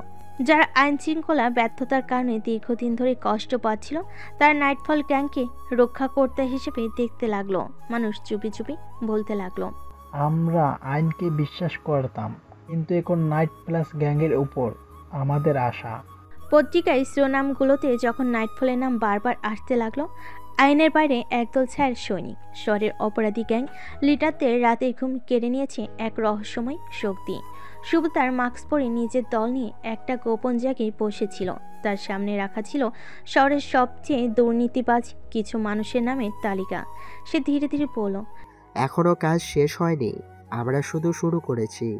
একজন সদস্য জিজ্ঞাসা করল, পরবর্তী লক্ষ্য কি বস? শুভ ঠান্ডা গলায় বলল, আমরা ন্যায়ের পথে আছি, কিন্তু এর মানে এই নয় যে আমরা থেমে যাব। এবার সময় আমারও বড় শিকারের। আর এভাবেই নাইটফল গ্যাংয়ের উত্থান আরও ভয়ঙ্কর হয়ে উঠল। শহরের অন্ধকারে নেমে এলো আতঙ্ক। নাইটফল গ্যাংয়ের পরবর্তী শিকার মেয়র। শহর যখন নাইটফল গ্যাং নিয়ে আতঙ্কিত, তখনই একটা নতুন নাম আলোচনায় এলো। শহরের বর্তমান মেয়র ওসমান গনি। মেয়র ওসমান গনি বহিরাগতদের কাছে একজন সৎ ও সম্মানিত ব্যক্তি, কিন্তু আসল সত্যটা কেউ জানে না, বা জানলেও মুখ খুলতে সাহস করে না। তার ছায়ের আড়লে লুকিয়ে আছে মাদক চোরাচালান, অবৈধ জমি দখল, টেন্ডারবাজি, আরও অনেক অন্ধকার অপরাধ। তাই শুধু নয়, পুলিশের বড় একটি অংশ তার পকেটে বন্দী। যে কেউ তার বিরুদ্ধে মুখ খেলতে গেলে তাকে নিখোঁজ হয়ে যেতে হয়। একসময় দাউদ বখত ও সেতুর মতো বড় গ্যাংস্টাররাও তার অনুমতি ছাড়া কোনো কাজ করতো না। কিন্তু এখন এই শক্তিশালী মাফিয়া রাজনীতিবিদকে যে টার্গেট করেছে সে আর কেউ নয়, নাইটফল গ্যাং। শুভর কাছে নতুন তথ্য আসলো। এক রাতে নাইটফল গ্যাংয়ের সিক্রেট হেডকোয়ার্টারে বসেছিল শুভ ও তার দল। আমাদের পরবর্তী টার্গেট মেয়র। শুভ ঠান্ডা গলায় বলল, কিন্তু তারা নিরাপত্তা তো অসাধারণ। রাজীব চিন্তিত কণ্ঠে বলল, হ্যাঁ, কিন্তু আমরা কখনোই সরাসরি হামলা করি না। শুভ হাসলো। নাইটফল গ্যাংয়ের একজন সদস্য রাকিব কিছু ফাইল ছড়িয়ে দিল টেবিলে। মেয়রের অনেক কুকীর্তি বের করেছি। সে আবার বলল, শুধু দুর্নীতি নয়, মেয়র নিজেও নারী নির্যাতনে যুক্ত। এই কথা শুনে পুরো ঘর থমকে গেল। এরপরও কি আমরা দেরি করব? শুভ চোখে রাগ জ্বলে উঠল, বলল, মেয়রের জীবন এবং তার দুর্বলতা সম্পর্কে খোঁজ নাও। মেয়র ওসমান গনি ছিল এক চতুর শিকারী। সে সবসময় নিজের চারপাশে সশস্ত্র নিরাপত্তা রক্ষী রাখত। তার বাসা একটা ছোট্ট দুর্গের মতো, যার চারপাশে সিসিটিভি ক্যামেরা ও গার্ড, এমনকি তার গাড়ির বুলেট প্রুফ। কিন্তু নাইটফল গ্যাং জানত, যতই শক্তি থাকুক, প্রত্যেকের একটা দুর্বলতা থাকে। শুভ খুঁজে বের করলো তার সবচেয়ে দুর্বল জায়গা, তার সিক্রেট প্রাইভেট ক্লাব। প্রতিদিন রাত 1টার পর মেয়র ও তার বিশেষ অতিথিরা সেখানে নেশা করত, নারী নিয়ে ফুর্তি করত। ওকে সরাসরি মারার দরকার নেই, আমরা তার আত্মবিশ্বাস ও শক্তির ভিতটাই ভেঙে দেব। মেয়রের সিক্রেট ক্লাবে হামলা। নাইটফল গ্যাং পরিকল্পনা করলো মেয়রের প্রাইভেট ক্লাবে হামলা করবে, কিন্তু কোনো বুলেট ছোড়া হবে না। এর পরিবর্তে তারা সব ক্যামেরা হ্যাক করবে, সিকিউরিটি গার্ডদের অজ্ঞান করবে, আর মেয়রও তার দলকে একদম নগ্ন অবস্থায় মেরে যাবে। তাদের উদ্দেশ্য ছিল মেয়রের ইমেজ ধ্বংস করা। মিডিয়ার তথ্য ফাঁস। নাইটফল গ্যাং সেই রাতে যা ঘটবে তার সব ভিডিও ফুটেজ মিডিয়াতে ছড়িয়ে দেবে। একজন ক্ষমতাশীল মানুষকে মারার চেয়ে তার সম্মান কেড়ে নেওয়া অনেক বড় শাস্তি। শুভ বলল, অপারেশন নাইটফল শুরু। রাত 12:30। নাইটফল গ্যাং পুরো প্রস্তুত। শুভ ও তার গ্যাং মাস্ক পরে ক্লাবের দিকে এগিয়ে গেল। রাকিব আগে থেকে ক্লাবের সিকিউরিটি সিস্টেম হ্যাক করে ফেলেছে, ক্যামেরাগুলো ব্ল্যাক আউট। রাজীব ও তার দুজন স্নাইপার দূর থেকে সিকিউরিটিদের অজ্ঞান করার ইঞ্জেকশন ছিল। মাত্র 5 মিনিটে পুরো ক্লাব একদম নীরব হয়ে গেল। শুভ তার দল একটি শব্দও না করে ভিতরে প্রবেশ করলো। ক্লাবের ভিতরে ঢুকে যা দেখলো তার ঘৃণা জাগিয়ে তোল। অর্ধনগ্ন নারী, নেশাগ্রস্ত মানুষ, টাকার বান্ডিল ছড়ানো, আর মেয়রের বিকৃত হাসি। শুভ ধীরে ধীরে সামনে এগিয়ে এক বোতল পানি নিয়ে মেয়রের মুখে ছুঁড়ে মারল। কে? মেয়র ভীত কণ্ঠে বলে উঠল, কিন্তু কেউ উত্তর দিল না। শুধু একটি স্পিকার থেকে ভয়ঙ্কর গলার আওয়াজ এলো, তোমার সময় শেষ, mayor Osman Gani. Nightfall gang কাউকে খুন করলো না, কিন্তু যাগুলো তা মেয়রের জন্য মৃত্যুর চেয়ে ভয়ঙ্কর। তারা সব সিক্রেট ভিডিও ও ফটো মিডিয়াতে ছেড়ে দিল, সবার সামনে তার আসল চেহারা তুলে ধরল, তার সব অবৈধ সম্পদের তথ্য ফাঁস করল। সকালে পুরো শহর মেয়রের কেলেঙ্কারির খবর জেনে জেগে উঠল। শহরে মেয়র এক রাতে কলঙ্কিত। সিক্রেট ক্লাব থেকে মেয়রের কুকীর্তির ভিডিও ফাঁস। কেউ জানে না কে করলো, সবাই জানে কেন করলো। নাইটফল গ্যাং তাদের কাজ শেষ করে অদৃশ্য হয়ে গেল। শুভ তার মাস্ক খুলে আয়নার সামনে দাঁড়ালো। এটাই আমাদের সত্যিকারের শক্তি। সে নিজেকে বলল, আমরা কাউকে মারছি না, আমরা শুধু সত্যটাকে প্রকাশ করছি। সেদিন রাতে মেয়র ভয়, অপমান ও লজ্জার কারণে আত্মহত্যা করলো। এরকম মৃত্যু দেখে তার ছেলে এনামুল। আমার বাবার মৃত্যু কোনো দুর্ঘটনা ছিল না, এটা ঠান্ডা মাথার হত্যা। শহরের প্রাক্তন মেয়র ওসমান গলির ছেলে এনামুল চোখ রক্তবর্ণ করে সজোরে ঘুষি মারল দেওয়ালে। তার চারপাশে তার সবচেয়ে বিশ্বস্ত 100 জন সহস্র ভাড়াটে খুনি। এনামুল জানতো তার বাবার এই লাঞ্ছনা আর মৃত্যু শুধু একটা অপরাধী গ্যাং ঘটাতে পারে। সেতু শহরের ভয়ঙ্কর মাফিয়া কুইন সেতুর গ্যাংয়ের কাজ, কারণ কিছুদিন আগে সেতুর সাথে মেয়র একটু কথা কাটাকাটি হয়েছিল। শহরের বেশিরভাগ অপরাধের পেছনে সেতুর হাত ছিল। এনামুল ঠিক করলো সে তার বাবার প্রতিশোধ নিবে। যদি সেতুকে আজকে শেষ না করি তাহলে আমার বাবার আত্মা শান্তি পাবে না। এনামুল জানতো সেতু একটা গোপন সেফ হাউসে ছিল, যেখানে সে মাঝে মাঝে গা ঢাকা দিত। সে তার লোকেদের বলল, আজ রাতের মধ্যে সেতুর দল নিশ্চিহ্ন হয়ে যাবে। সেতুর দল ছিল দুর্ধর্ষ, কিন্তু এনামুল ছিল অনেক বেশি নৃশংস। তার নির্দেশে 30 জন বন্দুকধারী সেতুর সেফ হাউসের দিকে এগিয়ে গেল। 10 জন তার সেফ হাউসের বাইরে ওত পেতে রইল, আর বাকি 60 জন পুরো এলাকা ঘিরে ফেলল, যাতে আর কেউ পালাতে না পারে। রাত 2:45 হঠাৎ বিস্ফোরণ। সেতুর সেফ হাউসের মূল দরজায় এক বিশাল বিস্ফোরণ ঘটে গেল। ধোঁয়া আর ধ্বংস স্তূপ ছড়িয়ে পড়ল চারিদিকে। মেরে ফেলো সবাইকে। এনামুলের ভাড়াটে খুনিরা উন্মাদের মতো ভেতরে ঢুকে গেল। সেতু জানতো সে এই মুহূর্তে বন্দুক হাতে লড়াই করলে এখানেই মরতে হবে। সে দ্রুত একটা গোপন টানেল দিয়ে পালানোর চেষ্টা করলো, কিন্তু ঠিক তখনই ওরা এসে গেছে, পালা। সেতুর লোকেরা চিৎকার করছিল, তাদের গুলির আওয়াজ আর চিৎকার মিশে যাচ্ছিল চারপাশে। ধরাম সেতু দৌড়ে বেরিয়ে এলো, কিন্তু বাইরে এসে দেখলো চারিদিক ঘিরে রেখেছে এনামুলের লোক। এখানে তোর সমাপ্তি কুইন। এনামুল বন্দুক তুলে সেতুর দিকে। সেতু বুঝতে পারলো এবার সত্যি সে ফেঁসে গেছে। তাকে শেষ করতে এনামুল এক মুহূর্ত দেরি করবে না। সে কিছুটা পিছু হটল, কিন্তু তখনই শক্তিশালী গর্জনের মতো এক গাড়ি শব্দ এলো। ভ্রুম! একটা কালো রঙের SUV বুলেটের গতিতে ছুটে আসলো। ওপাশ সরো! একজন ভেতর থেকে চিৎকার করলো। এনামুলের এক লোক কিছু ছোটার আগেই SUV দরজা খুলে গেল, আর একজন পুরো কালো পোশাকে মাস্ক পরা ভয়ঙ্কর মানুষ বেরিয়ে এলো। এটা শুভ, নাইটফল গ্যাংয়ের লিডার। এনামুল হতভম্ব হয়ে গেল। এই ছায়া মানুষটা কে? কিন্তু ভাবার সময় পেল না, কারণ শুভ একসাথে 3 জন লোককে গুলি করে ফেলে দিল। নাইটফল! শুভ চিৎকার করলো, আর ওপাশে আরও 5 জন মাস্ক পরা নাইটফল সদস্য ঝাঁপিয়ে পড়ল। এক ভয়ঙ্কর যুদ্ধ শুরু। এনামুলের দল নাইটফল গ্যাংয়ের শক্তির সম্পর্কে কিছুই জানতো না। তারা ভাবছিল তারা কেবল সেতুর দলকে মারতে এসেছে, কিন্তু এখন বুঝলো তারা এসেছে এক ভয়ঙ্কর ছায়ার রাজ্যে, যেখানে নাইটফল গ্যাংয়ের শাসন করে। বন্দুকের গর্জনে রাত কেঁপে উঠল। ঢুকিয়ে দে গুলি!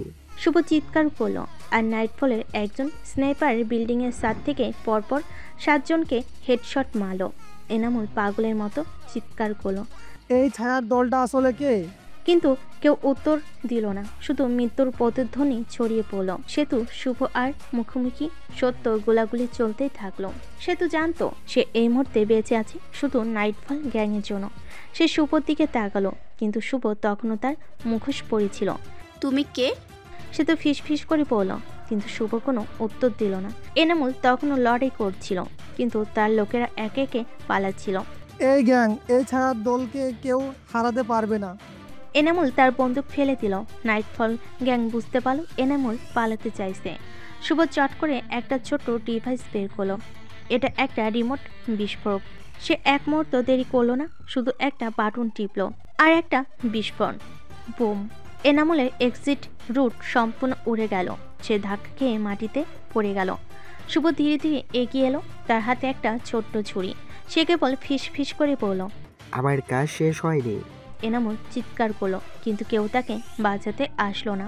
শুভ চুপচাপ বসেছিল, তার চোখে ছিল রহস্যের ছায়া। সামনে ছিল সেতু, যার চোখে এক ধরনের রাগ আর ঘৃণা ঝলসে উঠছিল। শুভ ধীরে ধীরে সেতুর দিকে তাকিয়ে বলল, তুমি দেখতে সুন্দর, ভালো হয়ে যাও। তার গম্ভীর কণ্ঠ ঘরের পরিবেশ ভারী করে তুলল। সেতু অবাক হয়ে গেল। এই নাইটফল গ্যাংয়ের লিডার, যার পরিচয় অজানা, সে এত নির্লিপ্তভাবে এই কথা বলল। কে এই লোক? সেতুর মনে একটা ঝড় উঠল। তার রাগ তার নিয়ন্ত্রণের বাইরে চলে গেল। সে মুহূর্তেই উঠে দাঁড়ালো। কোনো কিছু না বলে সে সরাসরি দাউদের কাছে চলে গেল। দাউদ তখন এক গোপন আস্থানে বসেছিল। তার সামনে ছিল বেশ কয়েকজন গ্যাং লিডার। সে তো দরজা ঠেলে ঢুকলো। তার চোখে আগুনের মতো জ্বলছিল। এই লোক আমাকে অপমান করেছে। সে তো চিৎকার করলো। দাউদ একটু অবাক হলো। কে? সে তো শক্ত গলায় বলল, নাইটফল গ্যাংয়ের নেতা। ওর মুখোশের আড়ালে কি আছে জানি না, কিন্তু ওকে থামাতেই হবে। বাকি সবাই একে অপরের দিকে তাকালো। নাইটফল গ্যাং ভয়ঙ্কর হয়ে উঠছিল। এটা কোনো গোপন ব্যাপার ছিল না। দাউদ ধীরে ধীরে বলল, ঠিক আছে, আমাদের এবার একটা ভয়ঙ্কর মিশন নিতে হবে। শুভকে খবর পাঠানো হলো। সে একটু দ্বিধাগ্রস্ত হলো। মিটিংয়ে গেল। হঠাৎ 5 জন মুখোশধারীর আগমন। সবাই যখন মিশন নিয়ে আলোচনা করছিল তখনই দরজা খুলে গেল। 5 জন মুখোশ পরা ব্যক্তি ঘরে প্রবেশ করলো। সেই মুহূর্তে দাউদ, সেতু আর সব গ্যাং লিডার উঠে দাঁড়ালো। সালাম বস। তারা সবাই একসঙ্গে তাদের সামনে সম্মান প্রদর্শন করলো। শুভ হতবাক হয়ে গেল। এরা কারা? সে দ্রুত পর্যবেক্ষণ করলো। এদের প্রত্যেকের মুখ ঢাকা। তার সবাই সুপারভাইজারদের মতো। তাদের দৃষ্টি ছিল হিমশীতল। একজন সামনে এসে বলল, তোমরা কি করছো? শহর তছনছ হয়ে যাচ্ছে, একটা নতুন গ্যাং সব উলটপালট করে দিচ্ছে। সুপার হৃদস্পন্দন থেমে যাওয়ার মতো হলো। তারা নাইটফল গ্যাংয়ের কথা বলছে। এরপর সেই ব্যক্তি বলল, ভালো খবর হলো, আমরা নাইটফল গ্যাংয়ের আসল লুকিয়ে থাকার জায়গা পেয়েছি। এখনই সেখানে আক্রমণ করো। সুপার শরীরে হিমশীতল একটি স্রোত বয়ে গেল।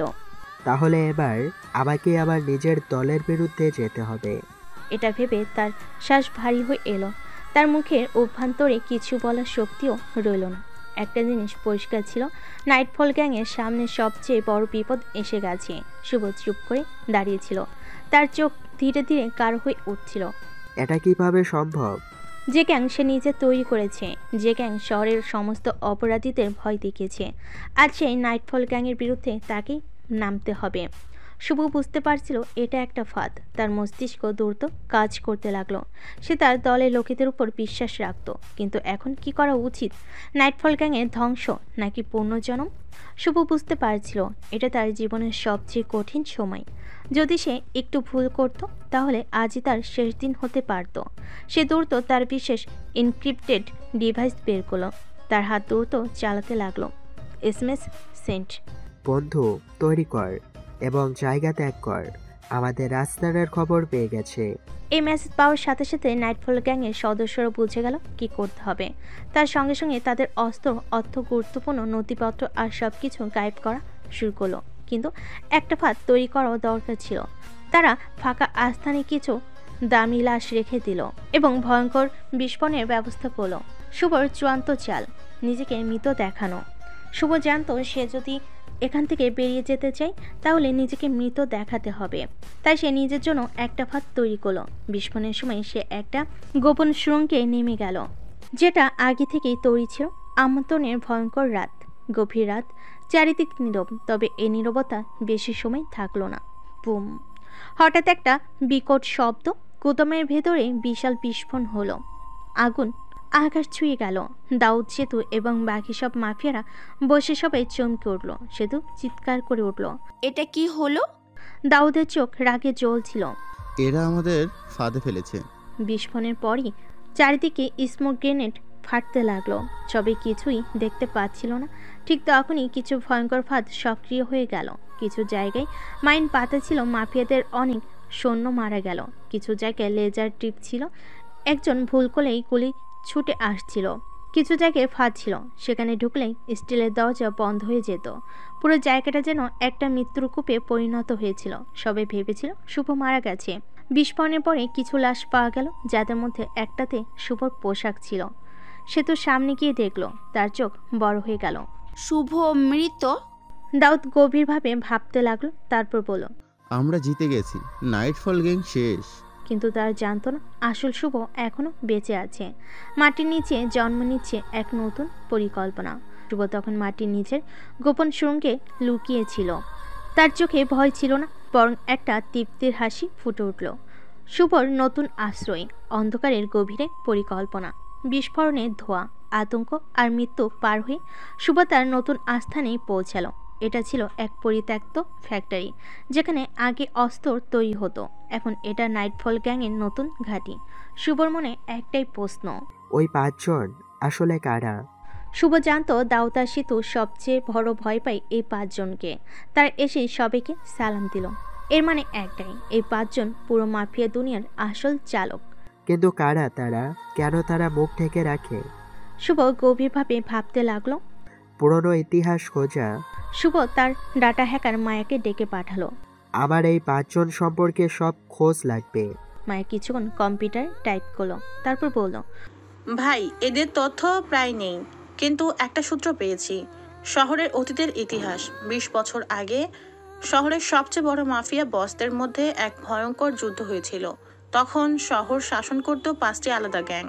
এরা একে অপরের বিরুদ্ধে লড়াই করত। একসময় সব গ্যাং মিলে একটা চুক্তি করলো। চুক্তির শর্ত ছিল গ্যাংগুলো নিজেদের মধ্যে লড়বে না, বরং 5 জন ব্যক্তি সবকিছু নিয়ন্ত্রণ করবে। এভাবেই জন্ম নেয় 5 ছায়া, দ্য 5 শ্যাডোজ, 5 ছায়া যাদের হাতেই নিয়ন্ত্রণ। এই 5 জন নিজের পরিচয় গোপন রাখে, কেউ জানে না তারা কারা, কিন্তু তারা পুরো শহরের অপরাধ নিয়ন্ত্রণ করে। দাউদ, সেতু, আজিজ, এরা সবাই এই 5 জনের অনুমতি ছাড়া কিছু করতে পারে না। শুধু এই 5 জনই জানে পুলিশের মধ্যে কে তাদের পক্ষে কাজ করে। তারা চাইলেই কাউকে ক্ষমতায় বসাতে পারে, আবার ধ্বংসও করতে পারে। শুভ বুঝতে পারলো এটা আরো গভীর ষড়যন্ত্র। শুভ চোখ বন্ধ করলো, ধীরে ধীরে ভাবতে লাগলো। এই 5 জন যদি পুরো শহর নিয়ন্ত্রণ করে, তাহলে এদের শেষ করতেই হবে। কিন্তু এই 5 জনের তথ্য কেউ জানে না। এরা কোথায় থাকে সেটাও কেউ জানে না। শুভ মনে মনে বলল, আমাকে ছায়ার ভেতরে ঢুকতে হবে। নাইটফল গ্যাংয়ের নতুন পরিকল্পনা। প্রথম ধাপ, 5 জনের মধ্যে দুর্বলতম ব্যক্তি খুঁজে বের করা। দ্বিতীয় ধাপ, তাকে ব্ল্যাকমেল করে তথ্য বের করা। তৃতীয় ধাপ, একজনকে সরিয়ে ভেতরে ঢোকা। শুভর চোখ জলজল করছিল। সে ধীরে ধীরে বলল, আমি এবার ছায়ার ভেতরে প্রবেশ করব। নাইটফল গ্যাংয়ের গোপন অস্ত্র মায়া। শুভর পাশে দাঁড়িয়ে থাকা মায়া একবার কম্পিউটার স্ক্রিনের দিকে তাকালো, তারপর বলল, শুভ, এই 5 জনের তথ্য পাওয়া অসম্ভব। এরা সবকিছু অদৃশ্যভাবে নিয়ন্ত্রণ করে। শুভ মৃদু হাসলো। অসম্ভব কিছু নেই মায়া, তুমি শুধু খুঁজতে থাকো। মায়া নাইটফল গ্যাংয়ের সবচেয়ে রহস্যময় সদস্য। সে শুধু একজন দক্ষ হ্যাকারই নয়, বরং একজন ছায়ার মতো অস্তিত্ব। তবু তার আসল পরিচয় কেউ জানে না। সে সবসময় গ্লাভস পরে থাকে, যেন তার হাতের চিহ্ন না পাওয়া যায়। তার বয়স, অতীত সবই ধোঁয়াশা। কেউ বলে সে একসময় সরকারি এজেন্ট ছিল, আবার কেউ বলে সে নিজের পরিবার হত্যার প্রতিশোধ নিতে অন্ধকার জগতে এসেছে। কিন্তু একটাই সত্যি, যা কেউ খুঁজে পায় না। মায়া সেটা বের করে আনতে পারে। মায়া কম্পিউটারে কোনো তথ্য পেল না, তাই সিদ্ধান্ত নিল, এবার আমাদের টার্গেট দাউদ, ওকে মারতে হবে। শুভ ধীরে ধীরে চেয়ারটাতে বসলো, চোখ বন্ধ করল আর মনে মনে হিসাব করতে লাগলো। দাউদের সিকিউরিটি কিভাবে ভাঙা যায় সে জানে। দাউদ পক্ষতের সুরক্ষা পদ্ধতি প্রায় অজেয়, কিন্তু প্রতিটা দুর্গের একটা দুর্বলতা থাকে।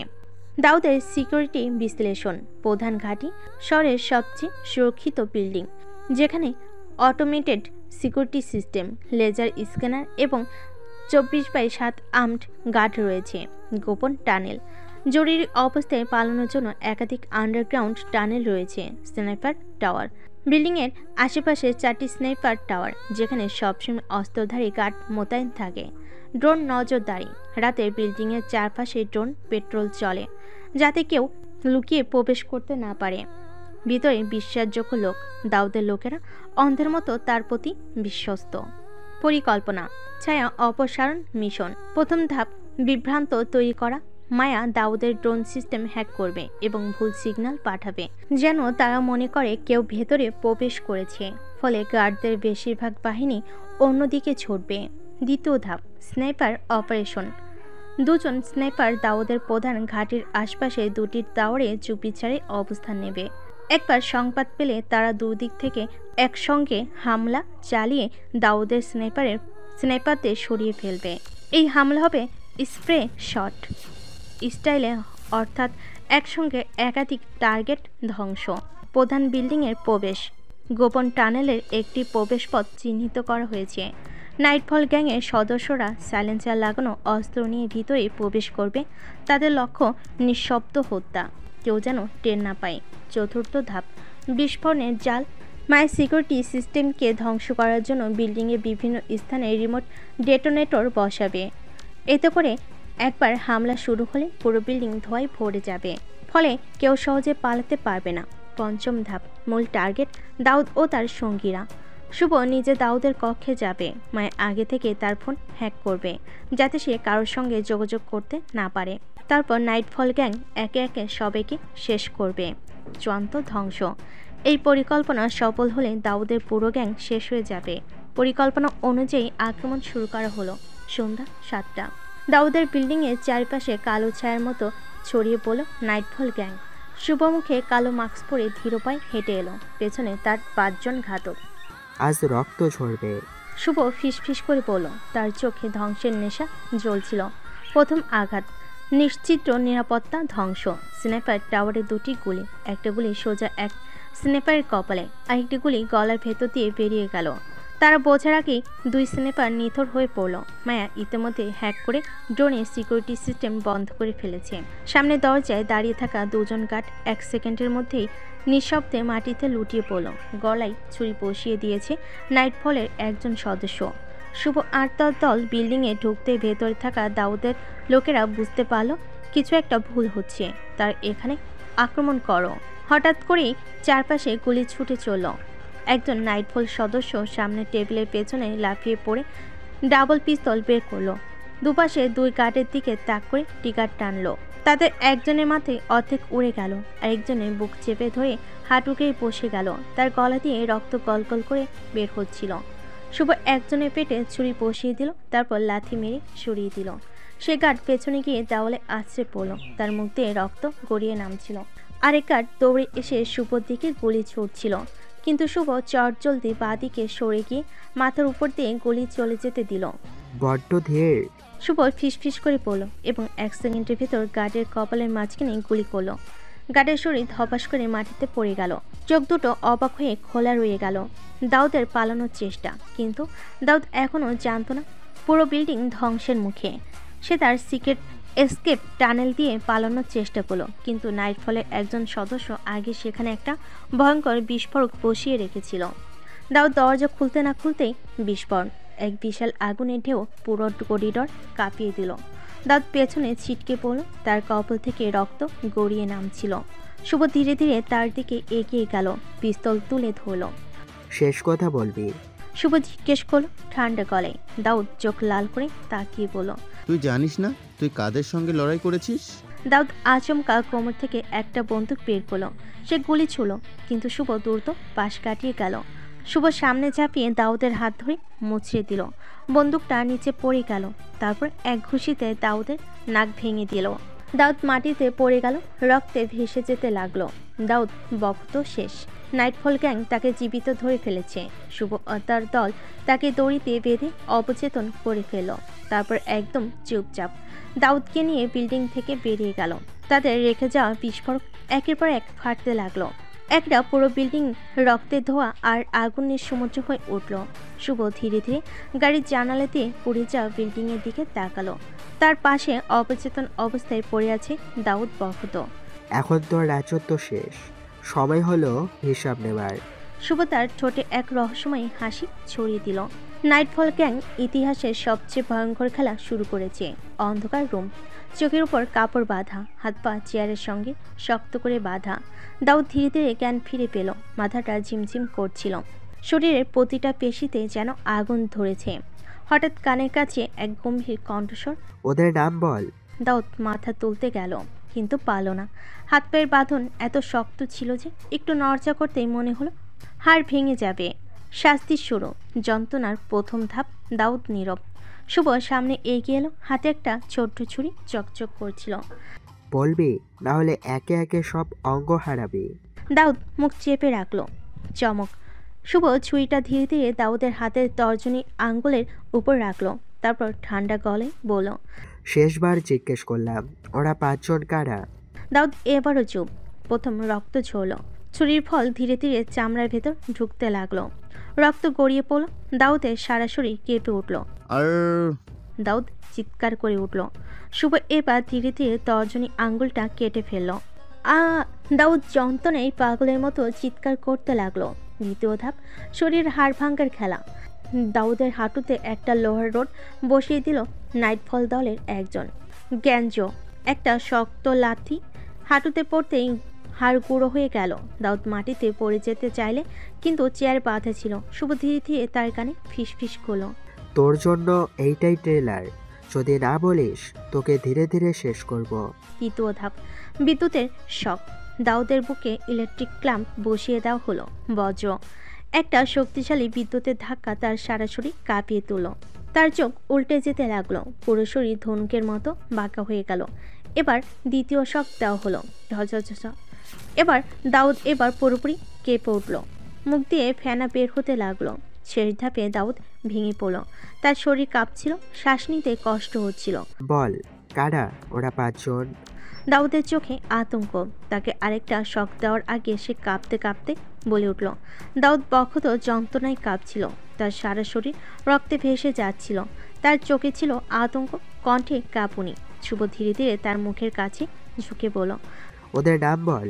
দাউদ শ্বাস নিতে কষ্ট পাচ্ছে, তবু কাঁপতে কাঁপতে বলল, ওরা 5 জন আলাদা কিন্তু একসঙ্গেই পুরো দেশ চালায়। ওরা রাজনীতির উপরে, আইন শৃঙ্খলার উপরে। ওদের নাম কেউ মুখ ফুটে উচ্চারণও করে না। শুভ মুচকি এসে বলল, আজ থেকে সবাই জানবে ওরা কারা। Shafiqul Islam, the king maker, বয়স 65+, দেশের সবচেয়ে প্রভাবশালী রাজনীতিবিদদের একজন। একাধিকবার এমপি হয়েছে, এখনও দেশের সবচেয়ে শক্তিশালী সিন্ডিকেটের মূল হোতা। তার হাতে দেশের প্রধানমন্ত্রী মন্ত্রীরা পর্যন্ত নাচে। আইন শৃঙ্খলা বাহিনীর বড় অংশ তার হাতের মুঠোয়। চার আড়ালে থেকেও পুরো দেশকে নিয়ন্ত্রণ করে। দেশ শাসন করার জন্য রাজনীতির ক্ষমতা লাগে, অস্ত্র নয়। 2. রফিক মলিক, দ্য ফ্ল্যান্সার, বয়স 58+, দেশের সবচেয়ে ধনী ব্যক্তিদের একজন।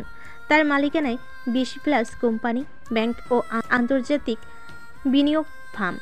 রাজনীতিবিদ থেকে মাফিয়া সবাই তার কাছ থেকে টাকা নেয়। তার টাকার জোরে পুলিশ, র্যাব, আদালত সবাই কেনা হয়ে যায়। নাইটফল গ্যাং এর মতো গোষ্ঠী তার চোখের কাটা, কারণ তারা তার ব্যবসার জন্য হুমকি। শক্তি নয়, টাকা দিয়ে যুদ্ধ জেতা যায়। Colonel 3. Colonel Ikram, the ghost general, বয়স 60+, সাবেক মিলিটারি অফিসার, আর্মির এক্স স্পেশাল ফোর্সের প্রধান ছিল। এখন দেশের আন্ডারগ্রাউন্ড মিলিটারি অপারেশনের মূল নায়ক। তার হাতে প্রচুর অবৈধ অস্ত্র মজুদ, দেশীয় ও আন্তর্জাতিক অস্ত্র ব্যবসার বড় ডিলার। সন্ত্রাসী, মাফিয়া, রাজনীতিবিদ সবাই তার উপর নির্ভর করে। সে দেশের বাইরে থেকেও অপারেশন চালায়, সরাসরি মাঠে নামে না। যুদ্ধ জিততে জানলে কখনো যুদ্ধ করতে হয় না। 4. জাহির মোল্লা, ড্রাগ কিং, বয়স 55+, দেশের সবচেয়ে বড় ড্রাগ লর্ড। তার নিয়ন্ত্রণে শত শত কোটি টাকা ড্রাগ ব্যবসা চলে। শহরের বস্তি থেকে বড়লোকদের এলাকা পর্যন্ত সবখানে তার ড্রাগ বিক্রি হয়। রাজনৈতিক নেতা, পুলিশ অফিসার, ব্যবসায়ীদের সঙ্গে তার সরাসরি সংযোগ। নাইটফল গ্যাং তার ব্যবসার জন্য সবচেয়ে বড় হুমকি। যদি টাকা কামাতে চাস, মানুষের নেশাকে পুঁজি কর। 5. রাহুল, দ্য হ্যাকার, বয়স 35+, পুরো দেশের সাইবার ও ডিজিটাল ইকোনমি তার নিয়ন্ত্রণে। ব্যাংক, গোয়েন্দা সংস্থা, সরকারের ডাটা সবকিছু তার হাতের মুঠোয়। সে শুধু প্রযুক্তির আড়ালে বসে থেকে দেশের সবচেয়ে বড় অপরাধগুলো পরিচালনা করে। দুনিয়ার সামনে সে শুধু একজন সফল ব্যবসায়ী, কিন্তু বাস্তবে সে ছায়ার সবচেয়ে বড় খেলোয়াড়। নাইটফল গ্যাংয়ের প্রতিটি মুভমেন্ট ট্র্যাক করার চেষ্টা করছে। তুমি যখন চিন্তা করছো, আমি তখন তোমার ব্রেন হ্যাক করে ফেলেছি। শুভ এবার উঠে দাঁড়ালো। নাইটফল গ্যাং জানতো এই 5 জনকে না হারালে শহর থেকে মাফিয়া দূর করা যাবে না। এবারে ওদের শিকারের পালা শুরু হবে। দাউদ বখতের পতনের পর শহরের আন্ডারওয়ার্ল্ডের এক বিশাল শূন্যতার সৃষ্টি হলো। বড় গ্যাংগুলো হতভম্ব হয়ে গেল, আর ছোট গ্যাংগুলো যেন ক্ষুধার্ত শকুনের মতো শিকার খুঁজতে লাগলো। এদের সবার দৃষ্টি এখন সেতুর দিকে। দাউদের শেষের সময় সেতু ছিল। সে জানতো দাউদের সব লুকোনো সম্পদের জায়গা, তার সিক্রেট ডিল, তার অস্ত্র ভাণ্ডার, তার ব্যাংক অ্যাকাউন্টের তথ্য। ও যদি বেঁচে থাকে, আমরা কিছুই পাবো না। শহরে ছোট বড় প্রায় 10টা গ্যাং এক হলো। তাদের নেতা রুবেল হাসান একজন ভয়ঙ্কর খুনি, যে সবসময় ছায়ার আড়ালে থাকতো। আজ রাতেই সেতুকে শেষ করব, তার লাশ সবার সামনে ফেলে দিব। সেতুর উপর ভয়ঙ্কর আক্রমণ।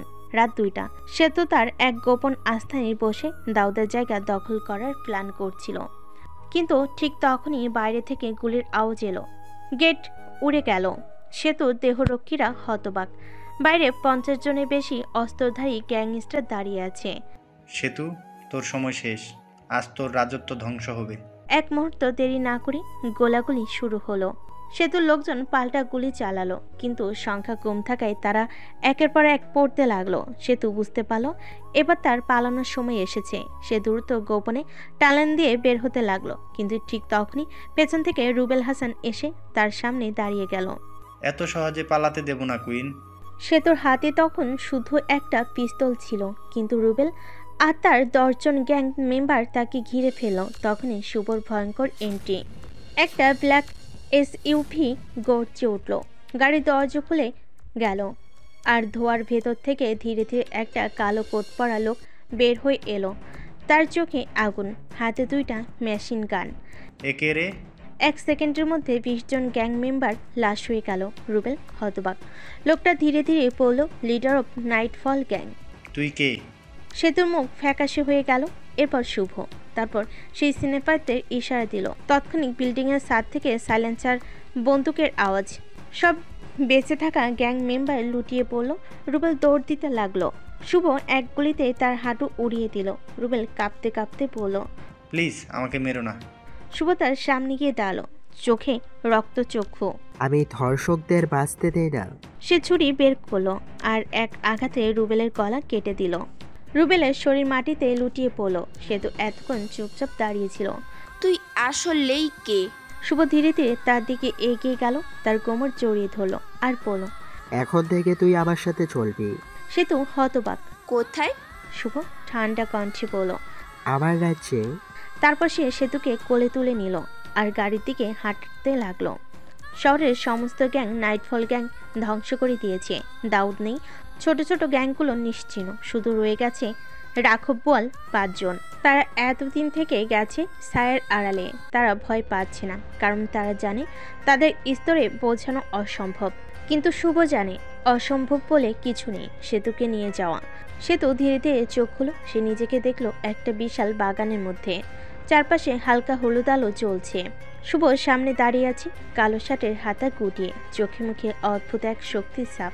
সেতু উঠে বসে বলল, তুমি আমাকে এখানে কেন এনেছো? শুভ ধীরে ধীরে এগিয়ে এলো, তারপর এক হাঁটু গেড়ে বসলো। জানো তোমাকে বাঁচিয়ে রেখেছি কেন? সেতু কাঁপা কণ্ঠে বলল, না। শুভ তার দিকে তাকালো, চোখে গাঢ় অন্ধকার, কিন্তু কণ্ঠে কোমলতা। কারণ আমি তোমাকে ভালোবাসি। সেতুর নিঃশ্বাস আটকে গেল। তুমি হয়তো ভাবছো আমি শুধু প্রতিশোধ নিতেই বেঁচেছিলাম, কিন্তু না, আমি তোমার অতীত জানি। জানি কিভাবে তুমি গ্যাংস্টার হলে। সেতু কিছু বলার চেষ্টা করলো, কিন্তু শুভ থামিয়ে দিল। আমি চাই না তুমি এই দুনিয়ায় হারিয়ে যাও। আমি চাই তুমি আগের মতো হও, ভালো হয়ে যাও, আর আমার রোমান্টিক বউ হও। সেতু চোখ ছলছল করে উঠল। সে কিছু বলতে পারল না, শুধু শুভর দিকে তাকিয়ে থাকলো। শুভ ধীরে ধীরে তার কাঁধে হাত রাখলো। তুমি চাইলে আজই সব ছেড়ে দিতে পারো। আমি তোমাকে রানী বানাবো, তবে এক নতুন জগতে। এই শহর এবার নতুন রাজা আর রানীর অপেক্ষায়। সেতু কিছু বলল না। পরে সেতুকে রেস্টরুমে নিয়ে যাওয়া হলো। সেতু শুয়ে শুয়ে শুভ গ্যাংয়ের কথা ভাবছে। এদিকে নাইটফল গ্যাং ভাবছে ওই 5 জনকে নিয়ে। তারা প্রথমে টার্গেট করে হ্যাকার রাহুলকে। শিকার শুরু। নাইটফল গ্যাংয়ের প্রথম টার্গেট হ্যাকার রাহুল। রাত গভীর। শহরের এক বিলাসবহুল পেন্ট হাউসে বসে রাহুল, সেই রহস্যময় হ্যাকার যার একটাই কাজ শহরকে ছায়ার আড়াল থেকে নিয়ন্ত্রণ করা। সে মনে করে তার অবস্থান কেউ জানে না, কেউ তাকে ছুঁতে পারবে না, কিন্তু সে ভুল। নাইটফল গ্যাং এখন তার জন্যই অপেক্ষা করছে। চালে চাল, প্রেমের জালে ফাঁসানো। হ্যাকার মায়া নাইটফল গ্যাংয়ের সবচেয়ে বড় অস্ত্র। কোমল মুখ, তীক্ষ্ণ বুদ্ধি আর মারাত্মক প্রতারণার দক্ষতা, এটাই তার শক্তি। শুভ আর তার গ্যাং সিদ্ধান্ত নিল রাহুলকে বাইরে আনতে হবে, কিন্তু জোর করে নয়, তাকে টানতে হবে এমনভাবে যেন সে নিজেই ফাঁদে ধরা দেয়। মায়া রাহুলের গোপন ডাক ওয়েব নেটওয়ার্কে প্রবেশ করলো। নাম নিল সাইরা। একদিন হঠাৎ করে রাহুলের স্ক্রিনে একটা মেসেজ ভেসে উঠল। তুমি আসলেই এত ভালো হ্যাকার? চ্যালেঞ্জ নিবে? হ্যাঁ, আমার সাথে খেলতে চাও? চেষ্টা করে দেখতে পারো। আমার লোকেশন ট্র্যাক করতে পারলে আমি হার মেনে নিব। রাহুল হাসলো। সে ভাবল এটা একটা সাধারণ চ্যালেঞ্জ, কিন্তু সে জানতো না এই খেলায় সে আসলেই হেরে যাবে। রাহুল যেমন ট্র্যাক করতে গেল, সে জানতে পারল না উল্টো মায়ে তার লোকেশন বের করে ফেলল।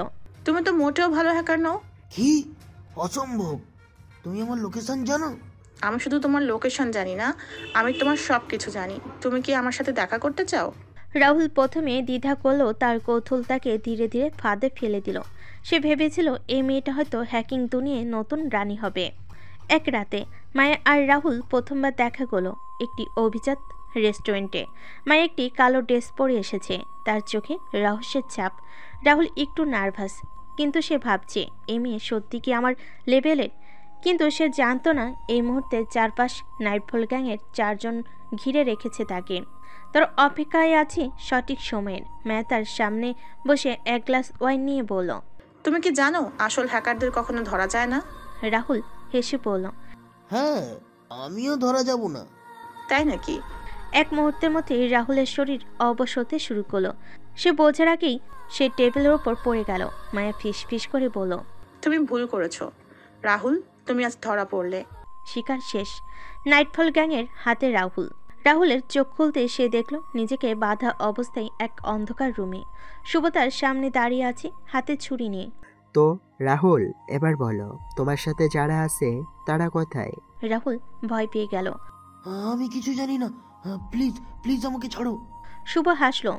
এখনই ছাড়ছি, তবে একটু অন্যভাবে। বিস্ফোরণের মতো একটা চিৎকার ভেসে আসলো, আর সাথে সাথে রাতের অন্ধকারে আরও এক শত্রুর মৃত্যু হলো। নাইটফল গ্যাং তাদের প্রথম শত্রুকে শেষ করলো, কিন্তু এখনও 4 জন বাকি। এদিকে বাকি 4 জন খবর পেয়ে গেছে রাহুল মারা গেছে। এর জন্য তারা প্রথমে ভয় পায় এবং তাদের প্রোটেকশন আরও বাড়িয়ে দেয়। রাহুলের লাশটা ঝুলিয়ে দেওয়া হয়েছিল 4 রাস্তার মোড়ে, আর বুকে লেখা ছিল, আমরা আসছি দেশের ময়লা পরিষ্কার করতে। এদিকে সেতু নিজের সাথে অনেক চিন্তা করে তার ব্যাপারে। সেতু একা একা বসে আছে, তার মাথায় অজস্র প্রশ্ন ঘুরপাক খাচ্ছে। সে আসলে কে? সে এত শক্তিশালী হলো কিভাবে? আর সবচেয়ে বড় কথা, কেন সে আমাকে বাঁচালো? কেন সে আমাকে ভালোবাসে? কেন? এই ভাবনার মাঝে সে মোবাইলটা হাতে নিল। তার আঙ্গুল ধীরে ধীরে স্ক্রিনে ছুঁলো। শুভর নামের উপর ট্যাপ করলো, ডায়ালিং। আমি তোমার সাথে দেখা করতে চাই। শুভ ফোনের ওপাশে একটু চুপ করে রইল। তার ঠোঁটের কোণে এক হালকা হাসি খেলে গেল। তুমি কি নিশ্চিত? হ্যাঁ, আমি তোমাকে জানতে চাই, দেখতে চাই তুমি কে। ঠিক আছে, তাহলে চোখ বন্ধ করো আর আমার জন্য অপেক্ষা করো। সেতু অবাক হয়ে বলল, কি চোখ বন্ধ করব মানে? কিন্তু ওপাশ থেকে কোনো উত্তর এলো না। শুভ ফোন কেটে দিল। সেতু মনের মধ্যে এক অদ্ভুত শিহরণ জাগলো। সে জানে না কি হতে যাচ্ছে। রাতের বেলা সেতু তার বিশাল বিলাসবহুল বাড়ির বেলকনিতে দাঁড়িয়ে আছে। তার চারপাশে গভীর নীরবতা, শুধু হালকা বাতাস বইছে। আকাশ কালো, চাঁদ মেঘের আড়ালে যেন শুভর মতোই রহস্যময়। সে জানে না শুভ আসবে কিভাবে। হঠাৎ একটা তীব্র ঝোড়ো বাতাস এসে সব কিছু নাড়িয়ে দিল।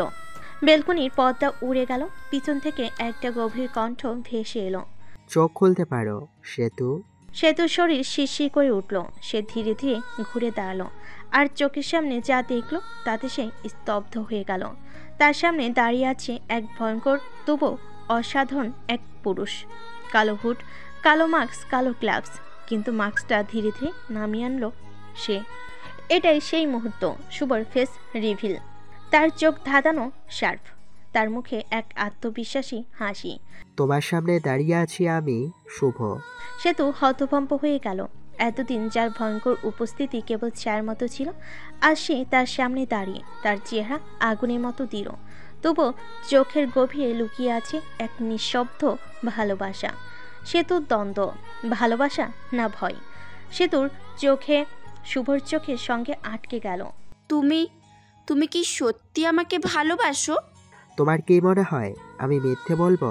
কিন্তু আমি তো অনেক কিছুই হারিয়েছি, অনেক কিছু, সাক্ষীও হয়েছি। আমি জানি না ভালোবাসা কিভাবে বিশ্বাস করতে হয়। শুভ এক পা এগিয়ে এলো, তার হাত বাড়িয়ে দিল সেতুর দিকে। ভালোবাসা বিশ্বাস করতে হয় না, অনুভব করতে হয় সেতু।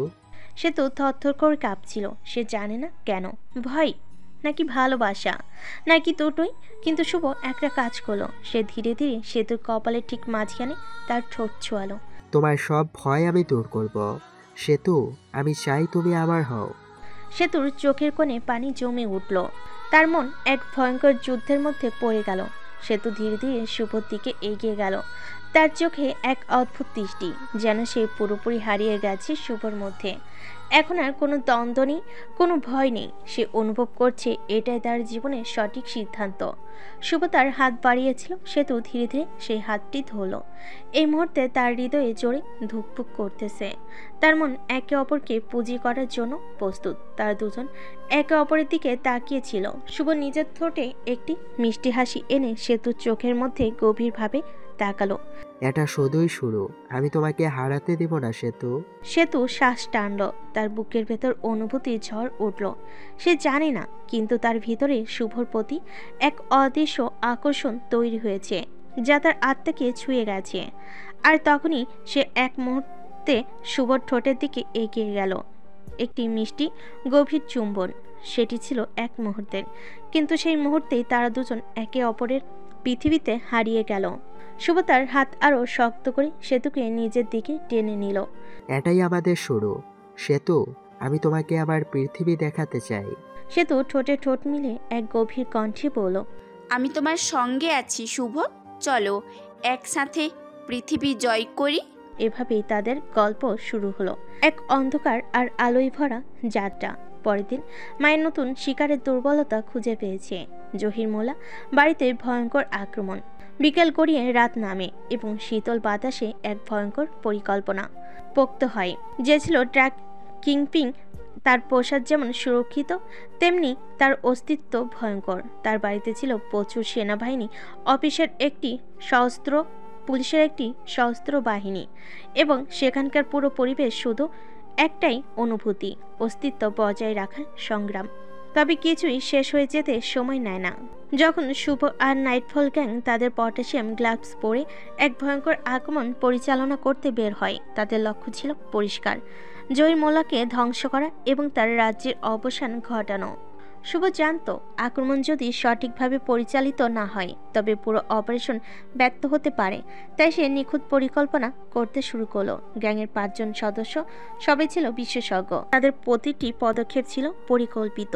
তাদের প্রথম কাজ ছিল জহিরের বাড়ির নিরাপত্তা সিস্টেম এবং সেনাবাহিনী পুলিশের উপস্থিতি সম্পর্কে পুরোপুরি জানানো। গ্যাংয়ের হ্যাকার মায়া একে একে সব কম্পিউটার সিস্টেম হ্যাক করে নিরাপত্তা ক্যামেরা, সাইরেন এবং অস্ত্রধারীদের যোগাযোগ বন্ধ করে দিল। শুভ তার দলের 5 সদস্য রাতের অন্ধকারে মাস্ক পরা অবস্থায় বাড়ির ভেতরে ঢুকে পড়ল। তাদের হাতে ছিল অত্যাধুনিক অস্ত্র, স্নাইপার রাইফেল এবং অন্যান্য ভয়ঙ্কর সরঞ্জাম। যেই মুহূর্তে তারা বাড়ির ভেতর প্রবেশ করে, প্রথমে তারা একটানা 2টো বিস্ফোরণ ঘটায়, যা পুরো বাড়িটিকে কেঁপে তুলে দেয়। বিস্ফোরণ এত ভয়ঙ্কর ছিল যে পুরো বাড়ির ভিতরের অনেক সেনা সদস্য এক মুহূর্তে অজ্ঞান হয়ে পড়ে যায়। সে সুযোগে গ্যাংয়ের সদস্যরা বাড়ির ভিতর ঢুকে পড়ে। জহির মোল্লা বাড়ি ছিল এক রাজকীয় প্রাসাদ, সোনালি আলো, বিরাট বাগান, সানটেক ঝর্ণা, কিন্তু এগুলো কিছুই আর কোনো মূল্য রাখছিল না। কয়েকটি মুহূর্তের মধ্যেই সবকিছু বদলে যেতে যাচ্ছিল। অধিকারীরা, পুলিশ বাহিনী, সেনাবাহিনী যে বুঝতে পারে তাদের নিরাপত্তা ব্যবস্থা ভেঙে গেছে, তখন তারা প্রতিরোধে নামতে পারছিল না। শুভ এবং তার গ্যাং একে একে আক্রমণ করতে শুরু করে। তারা প্রতিটি কোণে ঢুকে পড়ছিল, প্রতিটি রুমে। কয়েকটি সেনাবাহিনীর সদস্য ও পুলিশকে একেবারে তছনছ করে দিয়েছিল। শেষে জহির মোল্লা, যিনি তার প্রাসাদে নিরাপদ মনে করেছিল, ওকে এক দুর্বিষহ সত্যের মুখোমুখি হয়। সময় সে বুঝতে পারে তার রাজত্ব শেষ হতে যাচ্ছে, কিন্তু ততক্ষণে অনেক দেরি হয়ে গেছে। শুভ, যিনি পুরো অপারেশনটি পরিকল্পনা করেছিলেন, সোজা চলে আসে জহির মোল্লার অফিসে। জহির হতভম্ব হয়ে শুভর দিকে তাকিয়ে থাকে। শুভ মৃদু হাসে এবং স্নাইপার রাইফেলটি তাক করে জহিরের দিকে। তোমার রাজত্ব শেষ, শুভ বলল, কণ্ঠে এমন ছিল কোনো আবেগের ছাপ নেই। তারপর শুভ গুলি চালায় এবং জহির মোল্লা মাটিতে লুটিয়ে পড়ে। তার রাজত্ব এবং জীবন শেষ হয়ে যায়। একই সময় গ্যাংয়ের 5 সদস্য সবকিছু তছনছ করতে থাকে। তারা জহিরের সমস্ত গোপন তথ্য উদ্ধার করে, প্রতিটি মাফিয়া কার্যকলাপের তথ্য সংগ্রহ করে। এক একে তারা গুলি করে পুলিশ ও সেনাবাহিনীর সদস্যদের। যারা তৎক্ষণাৎ আর কোনো প্রতিরোধ করতে পারেনি। সর্বশেষ জহির মোল্লার বাড়ি ধ্বংস হয়ে যায় এক ভয়ঙ্কর সন্ত্রাসের মধ্যে। বাড়ির ধ্বংস অবশেষে যখন সব শান্ত হয়ে আসে, তখন শুভ এবং নাইটফল গ্যাং সেখান থেকে বের হয়ে আসে তাদের কাজে সফল হয়ে। জহির মোল্লার মৃত্যু এবং তার রাজত্ব ধ্বংস হওয়ার খবর এক মুহূর্তে শহরের প্রতিটি কোণায় ছড়িয়ে পড়ে। শহরের সাধারণ মানুষ, যারা বহুদিন ধরে মাফিয়া এবং অপরাধী কার্যকলাপের শিকার ছিল, তারা একে আনন্দের সঙ্গে গ্রহণ করলো। আর যেসব মানুষ ভয় ও আতঙ্কে দিন কাটাতো, তারা ভাবলো এই সম্ভবত তাদের মুক্তির দিন। তবে গ্যাংয়ের একক প্রবাহের উপর এই বিজয় যে এত সহজ ছিল না, তা বুঝতে দেরি হলো না প্রশাসনের। সরকার এবং পুলিশ বাহিনী একযোগে মাঠে নামলো নাইটফল গ্যাংকে ধরার জন্য। প্রথমে অভিযান চালানোর জন্য প্রশাসন মাফিয়া গ্যাংয়ের ব্যাপারে তথ্য সংগ্রহ শুরু করে। গোয়েন্দারা ফোর্স এবং সিটিজেন ইনফরমেশনমেন্টদের মাধ্যমে তারা গ্যাংয়ের অবশিষ্ট সদস্যদের খোঁজ নেওয়ার চেষ্টা করে। তাদের লক্ষ্য ছিল নাইটফল গ্যাং এবং তাদের সহযোগীদের পুরো ডাটাবেস সংগ্রহ করা, যেখান থেকে তাদের অস্তিত্বের সমস্ত রেকর্ড বের করা যায়। সিস্টেম সোর্স ব্যবহার করে পুলিশ বাহিনী তাদের অবস্থান শনাক্ত করতে থাকে, কিন্তু তেমন কোনো লাভ হয় না। কোনো তথ্য পুলিশ পায় না। সাধারণ জনগণ কেউ কিছু বলে না। সবাই তো খুশি, সবাই আর পুলিশকে বলে ভালোই তো হয়েছে, আপনাদের কাজ তারা করেছে। এখন শুভদের টার্গেট হলো পরের জন, কর্নেল ইকরাম। এই তিনজন যখন মোল্লার মৃত্যুর খবর শুনে, তখন এরা আরও সতর্ক হয়ে যায় এবং সিকিউরিটি বাড়িয়ে দেয়। তো শুভরাও কর্নেলের সম্পর্কে খোঁজ নেওয়া শুরু করেছে। তার একটা দুর্বল বের করে, আর সেই দুর্বলটা হলো তার একটা ক্লাব আছে, যেখানে সে প্রত্যেক শুক্রবার মদ খেতে আসে এবং নারী নিয়ে ফষ্টি নষ্টি করে। শুভ জানত প্রতিশোধের প্রতিটি ধাপ একে একে বাস্তবিত করলেই সফলতা আসবে। তবে এখন তাকে শেষ করে দিতে হবে কর্নেলকে, যার ক্ষমতা ও প্রভাব শহরের পুরো সিস্টেম নিয়ন্ত্রণ করে। কর্নেলকে তার দুর্বলতার জায়গায় আঘাত আনতে শুভ একটি ভয়ঙ্কর নিখুঁত পরিকল্পনা সাজিয়েছে। এবার শুভ নিজেই ক্লাবের আড়ালে প্রবেশ করবে, যেখানে কর্নেল তার অবাধে আসক্ত হবে আর সে ফাঁদে পা দিয়ে পড়বে। প্রথম অধ্যায়, নিখুঁত ফাঁদ। শুভ এবং তার দলের সদস্যরা পুরোপুরি প্রস্তুত ছিল। একদিকে কর্নেলকে তার দুর্বল জায়গায় প্রবেশ করানোর জন্য শুভ নারীদের একটি দল তৈরি করেছিল। এই নারীরা কর্নেলের সব পছন্দের চরিত্রের সঙ্গে মিল রেখে তার কাছে আসবে। তবে তার সবাই ছিল প্রশিক্ষিত ও গুপ্তচর। প্রত্যেক নারী ছিল একেবারে নিখুঁত এবং আত্মবিশ্বাসী। কর্নেল যার চরিত্র ছিল নারীদের প্রতি এক ধরনের অন্ধ আকর্ষণ, একে একে তাদের কাছে পড়তে থাকবে। শুভ জানত কর্নেল তার পরকীয়ার আসক্তিতে এমনভাবে ডুবে যাবে যে সে নিজের নিরাপত্তার সম্পর্কে এক মুহূর্ত চিন্তা করবে না।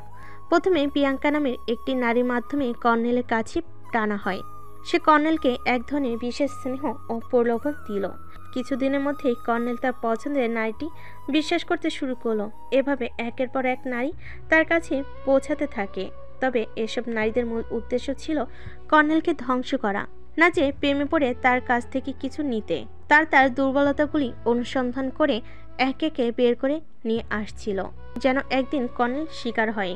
এবার শুভ জানত পরিকল্পনার শেষ ধাপটি কার্যকর করতে হবে। সে জানত কর্নেলের গোপন তার জীবনযাত্রা ও ক্যারিয়ারের সব কিছুর প্রতি আগ্রহ হয়ে পড়েছে, কিন্তু শুভ চাইছিল যে কর্নেল যেন তার অন্ধকার দিকগুলো প্রকাশ করে দেয়। এই জন্য শুভ একটি গোপন দলকে প্রস্তুত করলো, যারা একেবারে ক্লাবের ভিতর গিয়ে এই মুহূর্তে কর্নেলের সমস্ত জীবনকে খোলামেলা করবে। পার্টিতে গিয়ে কর্নেল বুঝতে পারল এখানে তার পুরনো প্রেমিকারাও আসবে, কিন্তু একে একে যেসব নারী কর্নেলের প্রিয় চরিত্রের সাথে পরিচিত ছিল, তার সবাই একের পর এক মিথ্যা প্রেমের প্রলোভনে ফেলে দেয়। কর্নেল বিভ্রান্ত হয়ে পড়ে। তারপর শুভ একেবারে চূড়ান্ত আক্রমণ শুরু করে। একসময় কর্নেলকে একটি ফোন কল আসে। এটি ছিল তার শত্রুদের থেকে। তারা জানায় তার নামে একটি তদন্ত শুরু হতে যাচ্ছে। কিছু সময় পর সংবাদ মাধ্যমে তার বিরুদ্ধে দুর্নীতির সমস্ত প্রমাণ চলে আসে। সংবাদ মাধ্যম এবং সোশ্যাল মিডিয়ায় কর্নেলের ব্যক্তিগত জীবন উন্মুক্ত হয়ে যায়। তার দুর্বলতার জায়গাগুলো একে একে প্রকাশিত হতে থাকে। তার জীবন যেন একটি বিস্ফোরিত বোমার মতো হয়ে ওঠে, যা একটুও সময় নষ্ট না করে পুরোপুরি ছিন্ন ভিন্ন হয়ে যায়। এখন শুভ জানত কর্নেল আর কিছুতেই নিজেকে উদ্ধার করতে পারবে না। শুভ সরাসরি মাঠে নামলো। ক্লাবের ভিতর প্রবেশ করে শুভ তার সমর্থকদের মাধ্যমে কর্নেলকে একে একে ঘিরে ধরল। কর্নেল যত চেষ্টা করুক না কেন। শুভ এবং তার দল প্রতিটি পদক্ষেপ লক্ষ্য করে চলছিল। শুভ তাকে একেবারে কোণঠাসা করে ফেলল, একের পর এক চাপ সৃষ্টি করতে থাকলো। তার পক্ষে দাঁড়ানো কেউ ছিল না। কর্নেল জানতো এই মুহূর্তে তার ক্ষমতা, তার সমস্ত পরিচিতি আর তার প্রভাব একেবারেই শেষ হয়ে গেছে। তার উপর চাপ এতই তীব্র ছিল যে সে মানসিকভাবে বিধ্বস্ত হয়ে পড়ল। শুভ তখন কর্নেলকে একেবারে শেষ করতে চাইছিল, তাই সে জানিয়ে দিল, তুমি যদি এখনই আমাদের শর্ত মেনে না চলো তবে তোমার সকল গোপন তথ্য আরও বেশি সামনে চলে আসবে। শুভ জানতো একে একে কর্নেলকে ভেঙে ফেলতে হবে, তার প্রতিটি শক্তি শেষ হয়ে যাবে আর তা বাস্তবে প্রকাশ পাবে, যেন এই শহরের মানুষ আর কখনো তাকে স্মরণ করবে না। কর্নেল তার শেষ চেষ্টা হিসেবে প্রিয়াঙ্কাকে কাছে টেনে নেওয়ার চেষ্টা করলো, সে তাও ব্যর্থ হলো। তার নাম আর জীবন ছিল একেবারে ধ্বংসপ্রাপ্ত। খেলা 3 জনের শেষ, বাকি আছে 2 জন। বাকি 2 জন কর্নেলের মৃত্যুর খবর শুনে দুজনই ভয় পেয়ে যায়। তারা 2 জন একসাথে হয়ে থাকা শুরু করে, তাদের উপর আক্রমণ করার জন্য প্রস্তুতি নেওয়া শুরু করে, কিন্তু কেউ এই 2 জনের দুর্বল দিক পায় না, তাই তারা সরাসরি আক্রমণ করার প্ল্যান শুরু করে। অন্যদিকে পুলিশ ও সেনাবাহিনী যৌথ অভিযান শুরু করে। শুভ নাইটফল গ্যাংয়ের সম্পর্কে অনেক তথ্য পেয়েছে। শহরে বাতাসে উত্তেজনার গন্ধ। জহির মোল্লার মৃত্যুর পর প্রশাসন এক মুহূর্ত দেরি করেনি। পুলিশ ও সেনাবাহিনী যৌথ অভিযান শুরু করেছে। এক পর এক মাফিয়া ঘাঁটি ধ্বংস করা হচ্ছে, গ্যাং লিডারদের গ্রেপ্তার করা হচ্ছে, আর যারা ধরাছোঁয়ার বাইরে তাদের খুঁজে বের করতে গোপন মিশন চালাচ্ছে গোয়েন্দারা। তবে প্রশাসন জানে সবচেয়ে বড় শত্রু হলো নাইটফল গ্যাং। তারা ছায়ার মতো কাজ করে, তাদের গতিবিধি বোঝা কঠিন, আর তাদের নেতৃত্বে রয়েছে শুভ, একজন ভয়ঙ্কর এবং বুদ্ধিমান লিডার। শুভের তথ্য সংগ্রহ মিশন অন্যদিকে। শুভ চুপ করে বসে নেই, সে তার জীবন নেটওয়ার্ক ব্যবহার করে পুলিশ ও সেনাবাহিনীর কার্যকলাপ সম্পর্কে তথ্য জোগাড় করতে শুরু করেছে। প্রথমত সে জানতে পারে পুলিশ ও সেনাবাহিনী এখন একসঙ্গে নাইটফল গ্যাংকে ধ্বংস করতে কাজ করছে। দ্বিতীয়ত প্রশাসনের একদল হ্যাকার নাইটফল গ্যাংয়ের লোকেশন ট্র্যাক করার চেষ্টা করছে। তৃতীয়ত সেনাবাহিনী একটি বিশেষ কমান্ডো দল প্রস্তুত করেছে, যারা নাইটফল গ্যাংয়ের কেন্দ্রীয় ঘাঁটিতে হামলা চালাবে। চতুর্থত শহরের প্রতিটি প্রবেশপথ এবং সীমান্ত কড়া নজরদারির মধ্যে রাখা হয়েছে, যাতে কেউ পালাতে না পারে। শুভ এই খবরগুলো পাওয়ার পরই বুঝে যায় এটা আর ছোটখাটো অভিযান নয়, এটা একটা পূর্ণাঙ্গ যুদ্ধ হতে চলেছে। শুভ তার দলের সবাইকে ডেকে বলে, আমরা শুধু দৌড়ে পালানোর জন্য এই গ্যাং তৈরি করিনি, এখনও সময় এসেছে আমাদের শত্রুদের বুঝিয়ে দেওয়ার যে আমরা কারা। আর যেহেতু যৌথ বাহিনী আক্রমণ করবে, তাই আমরাও এটা প্রতিরোধ করব এবং এটার পর ওই রাক্ষসের বাড়িতে আক্রমণ করব। এদিকে শুভ নাইটফল গ্যাং তৎক্ষণাৎ শহরের বাইরে তাদের নতুন আস্থানায় চলে যায়। মায়া হ্যাকার পুলিশের সাইবার ইউনিটের সার্ভার হ্যাক করে, যাতে প্রশাসনের ডাটা ব্যাকআপ নষ্ট হয়। 2 জন স্নাইপার শহরের গুরুত্বপূর্ণ জায়গায় বসানো হয়, যাতে প্রশাসনের অভিযান ব্যর্থ হয়। নাইটফল গ্যাংয়ের গুপ্তচর পুলিশ এবং সেনাবাহিনীর ভেতরে প্রবেশ করিয়ে দেওয়া হয়, যাতে তাদের পরিকল্পনার খবর আগেভাগে পাওয়া যায়। এক গভীর রাতে প্রশাসন তাদের সবচেয়ে বড় অভিযান চালানোর জন্য প্রস্তুতি নেয়। রাত 2:30 শহরের চারপাশে 100+ পুলিশ এবং 50 জন কমান্ডো মোতায়েন করা হয়েছে। রাত 3টা তারা নাইটফল গ্যাংয়ের শেষ আশ্রয়স্থলের দিকে ধীরে ধীরে অগ্রসর হয়। রাত 3:15 ড্রোন ক্যামেরা দিয়ে গোয়েন্দারা গ্যাংয়ের অবস্থান চিহ্নিত করার চেষ্টা করে। রাত 3:30 একটি বিশাল বিস্ফোরণ ঘটে। নাইটফল গ্যাং আগে থেকেই ফাঁদ পেতে রেখেছিল। পুলিশ ও সেনাবাহিনীর প্রথম দল বিস্ফোরণের কবলে পড়ে এতে 10+ পুলিশ অফিসার এবং 5 জন কমান্ডো নিহত হয়। চারিদিক ধোঁয়া ছেয়ে যায়। ঠিক তখনই নাইটফল গ্যাং আক্রমণ শুরু করে। দূর থেকে গুলি চালিয়ে প্রশাসনের বাহিনীর সদস্যদের এলোমেলো করে দেয়। শুভ এবং তার বিশেষ বাহিনী ছায়ের মতো এসে কমান্ডোদের আক্রমণ করে, তাদের অস্ত্র ছিনিয়ে নেয়। মায়া পুরো শহরের বিদ্যুৎ ব্যবস্থা বন্ধ করে দেয়, যাতে প্রশাসনের বাহিনী অন্ধকারে আটকা পড়ে যায়। আরও কয়েকটি বিস্ফোরণ ঘটে, যেগুলো পূর্ব পরিকল্পিত ফাঁদ ছিল। সেনাবাহিনী এবং পুলিশের লোকজন দ্রুত বুঝতে পারে তারা নাইটফল গ্যাংকে এত সহজে ধরতে পারবে না। এই দলটিকে ধ্বংস করতে হলে তাদের সবচেয়ে চতুর এবং নিষ্ঠুর হতে হবে। প্রশাসনের এই অভিযানে তারা অনেক ক্ষতি করলেও নাইটফল গ্যাংকে ধ্বংস করতে পারেনি। শুভ এবং তার দল নিরাপদে পালিয়ে যায় এবং তাদের নতুন যুদ্ধের পরিকল্পনা শুরু করে আর শুরু করে নতুন প্ল্যান এই দুই রাক্ষসকে মারার জন্য। হঠাৎ একদিন সেতু বলতেছে, শুভ আসো আমরা বিয়ে করি। শুভও ভাবে, যেহেতু জীবনের বড় একটা মিশনে যাব, তাই বিয়েটা করে ফেলি। এই অপারেশনে মারাও যেতে পারি। আজ শহরের আকাশে এক অদ্ভুত নীরবতা, চারিদিকে অন্ধকার, কিন্তু নাইটফল গ্যাংয়ের নতুন আস্থানার আলোর ঝলকানি। আজকের রাতটা অন্যরকম, কারণ এই রাতে শুভ ও সেতুর বিয়ে। এটা কোনো সাধারণ বিয়ে নয়, এটা নেই কোনো বিলাসবহুল বিয়ের মঞ্চ, নেই কোনো আত্মীয় স্বজনের ভিড়। আজ শুধু নাইটফল গ্যাংয়ের ঘনিষ্ঠ কয়েকজন, যার জীবনের শেষ মুহূর্ত পর্যন্ত একসঙ্গে থাকার শপথ নিয়েছে। জায়গা নাইটফল গ্যাংয়ের গোপন আস্থানের বাগান, সাজসজ্জা, লাল কালো কাপড়ে মোড়ানো একটি ছোট্ট স্টেজ, চারপাশে মোমবাতির আলো। অতিথি শুধু নাইটফল গ্যাংয়ের মূল সদস্যরা, মায়া, রোহান, রাফি, স্নাইপার টিম এবং কয়েকজন ঘনিষ্ঠ সহযোগী। সেতুকে আজকে একদম আলাদা লাগছে। সাধারণত সে কালো পোশাক পরে, কিন্তু আজ সে গাঢ় লাল রঙের শাড়িতে অপরূপ সুন্দরী লাগছে। শুভ তাকে এক দৃষ্টিতে দেখছে, যেন পৃথিবীর সব কিছু থেমে গেছে। শুভ নিজেও আজ কালো স্যুট পরেছে, তার চোখে সে ভয়ঙ্কর দৃঢ়তা, কিন্তু মুখে এক প্রশান্ত হাসি। শুভ ধীরে ধীরে সেতুর সামনে এসে দাঁড়ালো। সেতুর চোখে জল, কিন্তু সে সেটা দেখাতে চায় না। শুভ সেতুর হাত ধরল, তার শক্তিশালী হাতের উষ্ণতা সেতুকে কাঁপিয়ে দিল। তুমি জানো আমি সব কিছু ছেড়ে দিতে পারি, কিন্তু তোমাকে না। আমি চাই তুমি আমার জীবনসঙ্গী হও, শুধু এই অপরাধের জগতে নয়, বরং নতুন জীবনে। তুমি জানো তো আমি সহজে কারোর কাছে মাথা নত করি না, কিন্তু তোমার সামনে এলেই আমার সমস্ত শক্তি দুর্বল হয়ে যায়। সবাই নীরব, চারপাশে শুধু মোমের আলো আর বাতাসের শব্দ। আমাদের জীবন হয়তো রক্ত আর মৃত্যুর সঙ্গে জড়িয়ে গেছে, কিন্তু আমি চাই আমাদের সম্পর্ক শুধু ভালোবাসার হোক। তুমি কি সত্যি আমাকে ভালোবাসো, নাকি এটা শুধুই এক যুদ্ধের অংশ? বলো।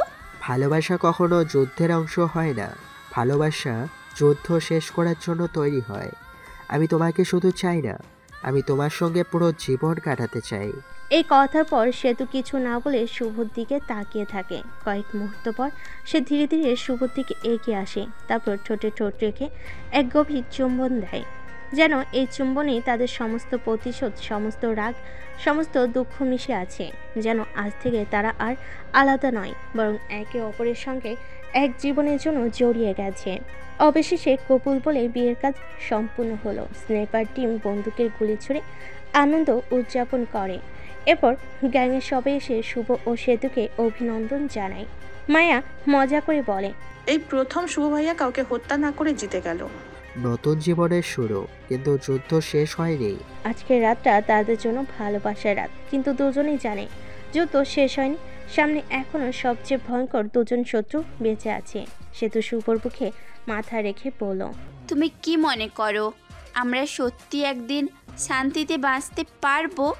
যদি না পারি, তবে সেটা নিশ্চিত করব যে অন্তত আমাদের পরবর্তী প্রজন্ম পারবে। ভাই, বাসর রাতের কথা বলবো না, বিয়ে করে বাসর রাতের মজা নেন। পরের দিন প্ল্যান শুরু হলো কিভাবে আক্রমণ করব। এই আক্রমণের জন্য আরও 4 জনকে সাথে নিলাম, মোট 10 জন হলাম। এখন আক্রমণ করব। টার্গেট বাকি থাকা 2 জন অপরাধী, যাদের বাসায় সেনাবাহিনী ও পুলিশের কঠোর পাহারা। অভিযানের সদস্য মোট 10 জন নাইটফল গ্যাংয়ের মূল সদস্যরা। আক্রমণের কৌশল অত্যন্ত নিখুঁত, বিভ্রান্তকর ও হাইটেক অপারেশন। প্রথম ধাপ তথ্য সংগ্রহ। হ্যাকার মায়া স্যাটেলাইট ও ড্রোন ফুটেজ ব্যবহার করে পুরো বাড়ির ব্লুপ্রিন্ট বের করে। জানা যাবে কোন রুম সবচেয়ে নিরাপদ, কোথায় গোপন টানেল বা দুর্বল স্পট আছে। সেনাবাহিনী পালা বদলের সময় এবং নাইট শিফটে সবচেয়ে কম নিরাপত্তার সময় বের করা। দ্বিতীয় ধাপ বিভ্রান্তি সৃষ্টি। 3 জন সদস্য শহরের মধ্যে জায়গায় বিশাল বিস্ফোরণ ঘটাবে, যেন সেনাবাহিনী ও পুলিশের কিছু ইউনিট সেখানে চলে যায়। মায়া তাদের কমিউনিকেশন হ্যাক করে ভুল তথ্য দেবে, যাতে বাড়ির প্রধান সিকিউরিটি বিভ্রান্ত হয়। বিদ্যুৎ বিভ্রান্ত ঘটিয়ে পুরো বাড়ি 5 মিনিটের জন্য অন্ধকার দেওয়া হবে। তৃতীয় ধাপ, চুপিসারে প্রবেশে দুজন স্নেপার দূর থেকে পাহারাদাররত সেনাদের সরাবে সাইলেন্সার ব্যবহার করে। শুভ সেতু এবং আরও 7 জন স্পেশাল সুপ্রেশর বন্দুক ও নাইট ভিশন গিয়ার নিয়ে সিক্রেট টানেল দিয়ে ঢুকবে। বাড়ির মধ্যে ঢোকার পর তারা সিকিউরিটি ক্যামেরা অফ করবে এবং গার্ডদের দ্রুত নিস্তেজ করে ফেলবে। চতুর্থ ধাপ, সরাসরি আক্রমণ। 10 জন একসাথে 2 দলে বিভক্ত হয়ে 2 অপরাধী ঘরে ঢুকবে। সাউন্ডপ্রুফ গ্রেনেড ব্যবহার করে ভেতর থাকা লোকেদের বধি করে দেবে। একটি বিশেষ স্নাইপার টিম তাদের অবস্থান করে নিজেকে পালাতে দেবে না। শাস্তি ও সতর্কতা, তাদের জীবন ধরে এনে জনসম্মুখে ফাঁসিতে ঝুলিয়ে দেওয়া হবে অথবা তাদের বাড়িতে রক্তের নদী বইয়ে দেওয়া হবে। গ্যাংয়ের প্রতীক রেখে দেওয়া হবে যেন পুরো শহর জানে ন্যায়ের শাস্তি অবশ্য সম্ভাবী। সেনাবাহিনী ও পুলিশের জন্য ভুয়া কুলু ফেলে রাখা হবে যেন তারা ভুল তদন্ত করে। এটি হবে ইতিহাসের অন্যতম ভয়ঙ্কর অপারেশন, যেখানে সেনাবাহিনী, পুলিশ, আধুনিক প্রযুক্তি সবকিছুর বিরুদ্ধে মাত্র 10 জন নাইটফল গ্যাং সদস্য লড়বে। মিশন শুরু। অপারেশন ঘুমন্ত মৃত্যু, এক রাতের ভয়ঙ্কর ধ্বংসযজ্ঞ। রাত 2:30, পুরো শহর গভীর ঘুমে আচ্ছন্ন। আকাশে চাঁদের আলো মিলান যেন রাতও আজ এক ভৌতিক অনুভূতিতে কাঁপছে। এই নিস্তব্ধ রাতেই শুরু হতে চলেছে নাইটফল গ্যাং এর সবচেয়ে ভয়ঙ্কর মিশন, ঘুমন্ত মৃত্যু। টার্গেট শফিকুল ইসলাম ও তার সহযোগী কামরুল হাসান, দেশের ভয়ঙ্কর 2 অপরাধী। তাদের বাড়ির সেনাবাহিনী ও পুলিশের পাহারাদার দুর্গের মতো সুরক্ষিত, কিন্তু আজকের রাত হবে তাদের জন্য শেষ রাত। শুভ ও তার দল দুভাগে বিভক্ত হলো। শহরের আরেক প্রান্তে বিস্ফোরণ। মায়ের হ্যাকিংয়ের মাধ্যমে সেনাবাহিনী ও পুলিশের রেকর্ডিং নেটওয়ার্কে ভুল তথ্য দেওয়া হলো, ফলে অর্ধেক বাহিনী সেই জায়গায় ছুটে গেল। পুরো এলাকায় 10 মিনিটের জন্য বিদ্যুৎ বিচ্ছিন্ন করা হলো। ভেতরে সিকিউরিটি সিস্টেম অকেজো হয়ে গেল। Sniper operation. ছাদের উপর থাকা 2 স্নাইপার পাহারারত সেনাদের নিঃশব্দে সরিয়ে দিল। ভুয়া আতঙ্ক সৃষ্টি। বাড়ির বাইরে গাড়ির বোমা শব্দ বাজি তাদের বাহিনীর ভেতর আতঙ্ক সৃষ্টি করা হলো। এতে তাদের মনোযোগ বিচ্ছিন্ন হয়ে গেল। দ্বিতীয় ধাপ, বাড়িতে চুপিসারে প্রবেশ। নাইটফল গ্যাং 10 জনের 4টি দিক থেকে বাড়িতে ঢুকলো। শুভ ও সেতু পেছনের দরজা দিয়ে চুপিসারে ঢুকে গেল। মায়া ও 2 জন সদস্য বেসমেন্টে ঢুকে সার্ভার রুম হ্যাক করলো। 2 জন স্নাইপার ছাদে অবস্থান নিয়ে থাকলো যাতে কেউ পালাতে না পারে। বাকিরা সামনে থেকে গার্ডদের নিঃশব্দে হত্যা করলো। ভেতর ঢোকার পর সাউন্ডপ্রুফ গ্রেনেড ছোড়া হলো। মুহূর্তেই পুরো বাড়ি কাঁপিয়ে উঠল। যারা বেঁচে ছিল তারা সামনে ওঠার আগেই একের পর এক গুলির শব্দ শোনা গেল। বাড়ির ভেতর ছিল প্রায় 30 জন গার্ড, সবাই হেভি আর্মড, কিন্তু তারা প্রস্তুত ছিল না নাইটফল গ্যাংয়ের নিখুঁত পরিকল্পনার জন্য। শুভ সামনের লাইনে গিয়ে একের পর এক শত্রুদের গুলি করছে। সেতু 2 পিস্তল হাতে চারিদিক থেকে আক্রমণ প্রতিহত করছে। স্নাইপাররা ছাদের উপর থেকে প্রতিটি গার্ডকে নিখুঁতভাবে টার্গেট করেছে।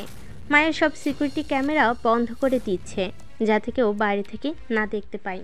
একসময় রফিক মালিক বুঝতে পারে যে তারা বাঁচতে পারবে না। সে একটি হেলিকপ্টারকে কল করতে চায়, কিন্তু তার আগে শুভ গুলি ছুঁড়ে তার হাত উড়িয়ে দেয়।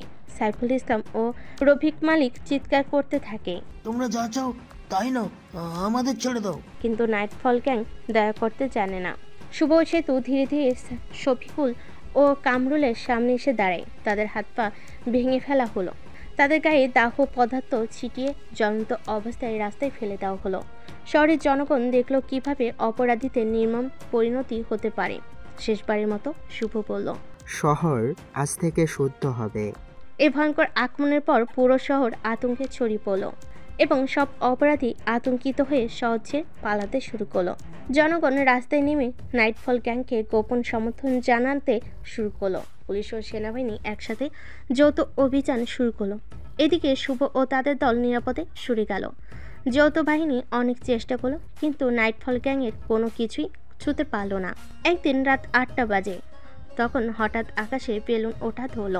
হাজার হাজার আর বেলুন, তার গায়ে লেখা আছে, আজ থেকে নাইটফল গ্যাং খেলা শেষ। তারা আবার আসবে যখন আবার নতুন কোনো খুনি অপরাধী দেশে আসবে। এভাবে নাইটফল গ্যাংয়ের লোক আবারও সাধারণ মানুষের মাঝে মিলে গেল। আর শুভ সেতুকে নিয়ে হানিমুনে চলে গেল লন্ডনে। এরপর থেকে ওরা নতুন সংসার জীবনে পা রাখলো। সবাই দোয়া করবেন যেন ওরা ভালো থাকে। আর হ্যাঁ, গল্পটা এখানে শেষ। আপনারা সবাই ভালো থাকবেন, সুস্থ থাকবেন। আল্লাহ হাফেজ।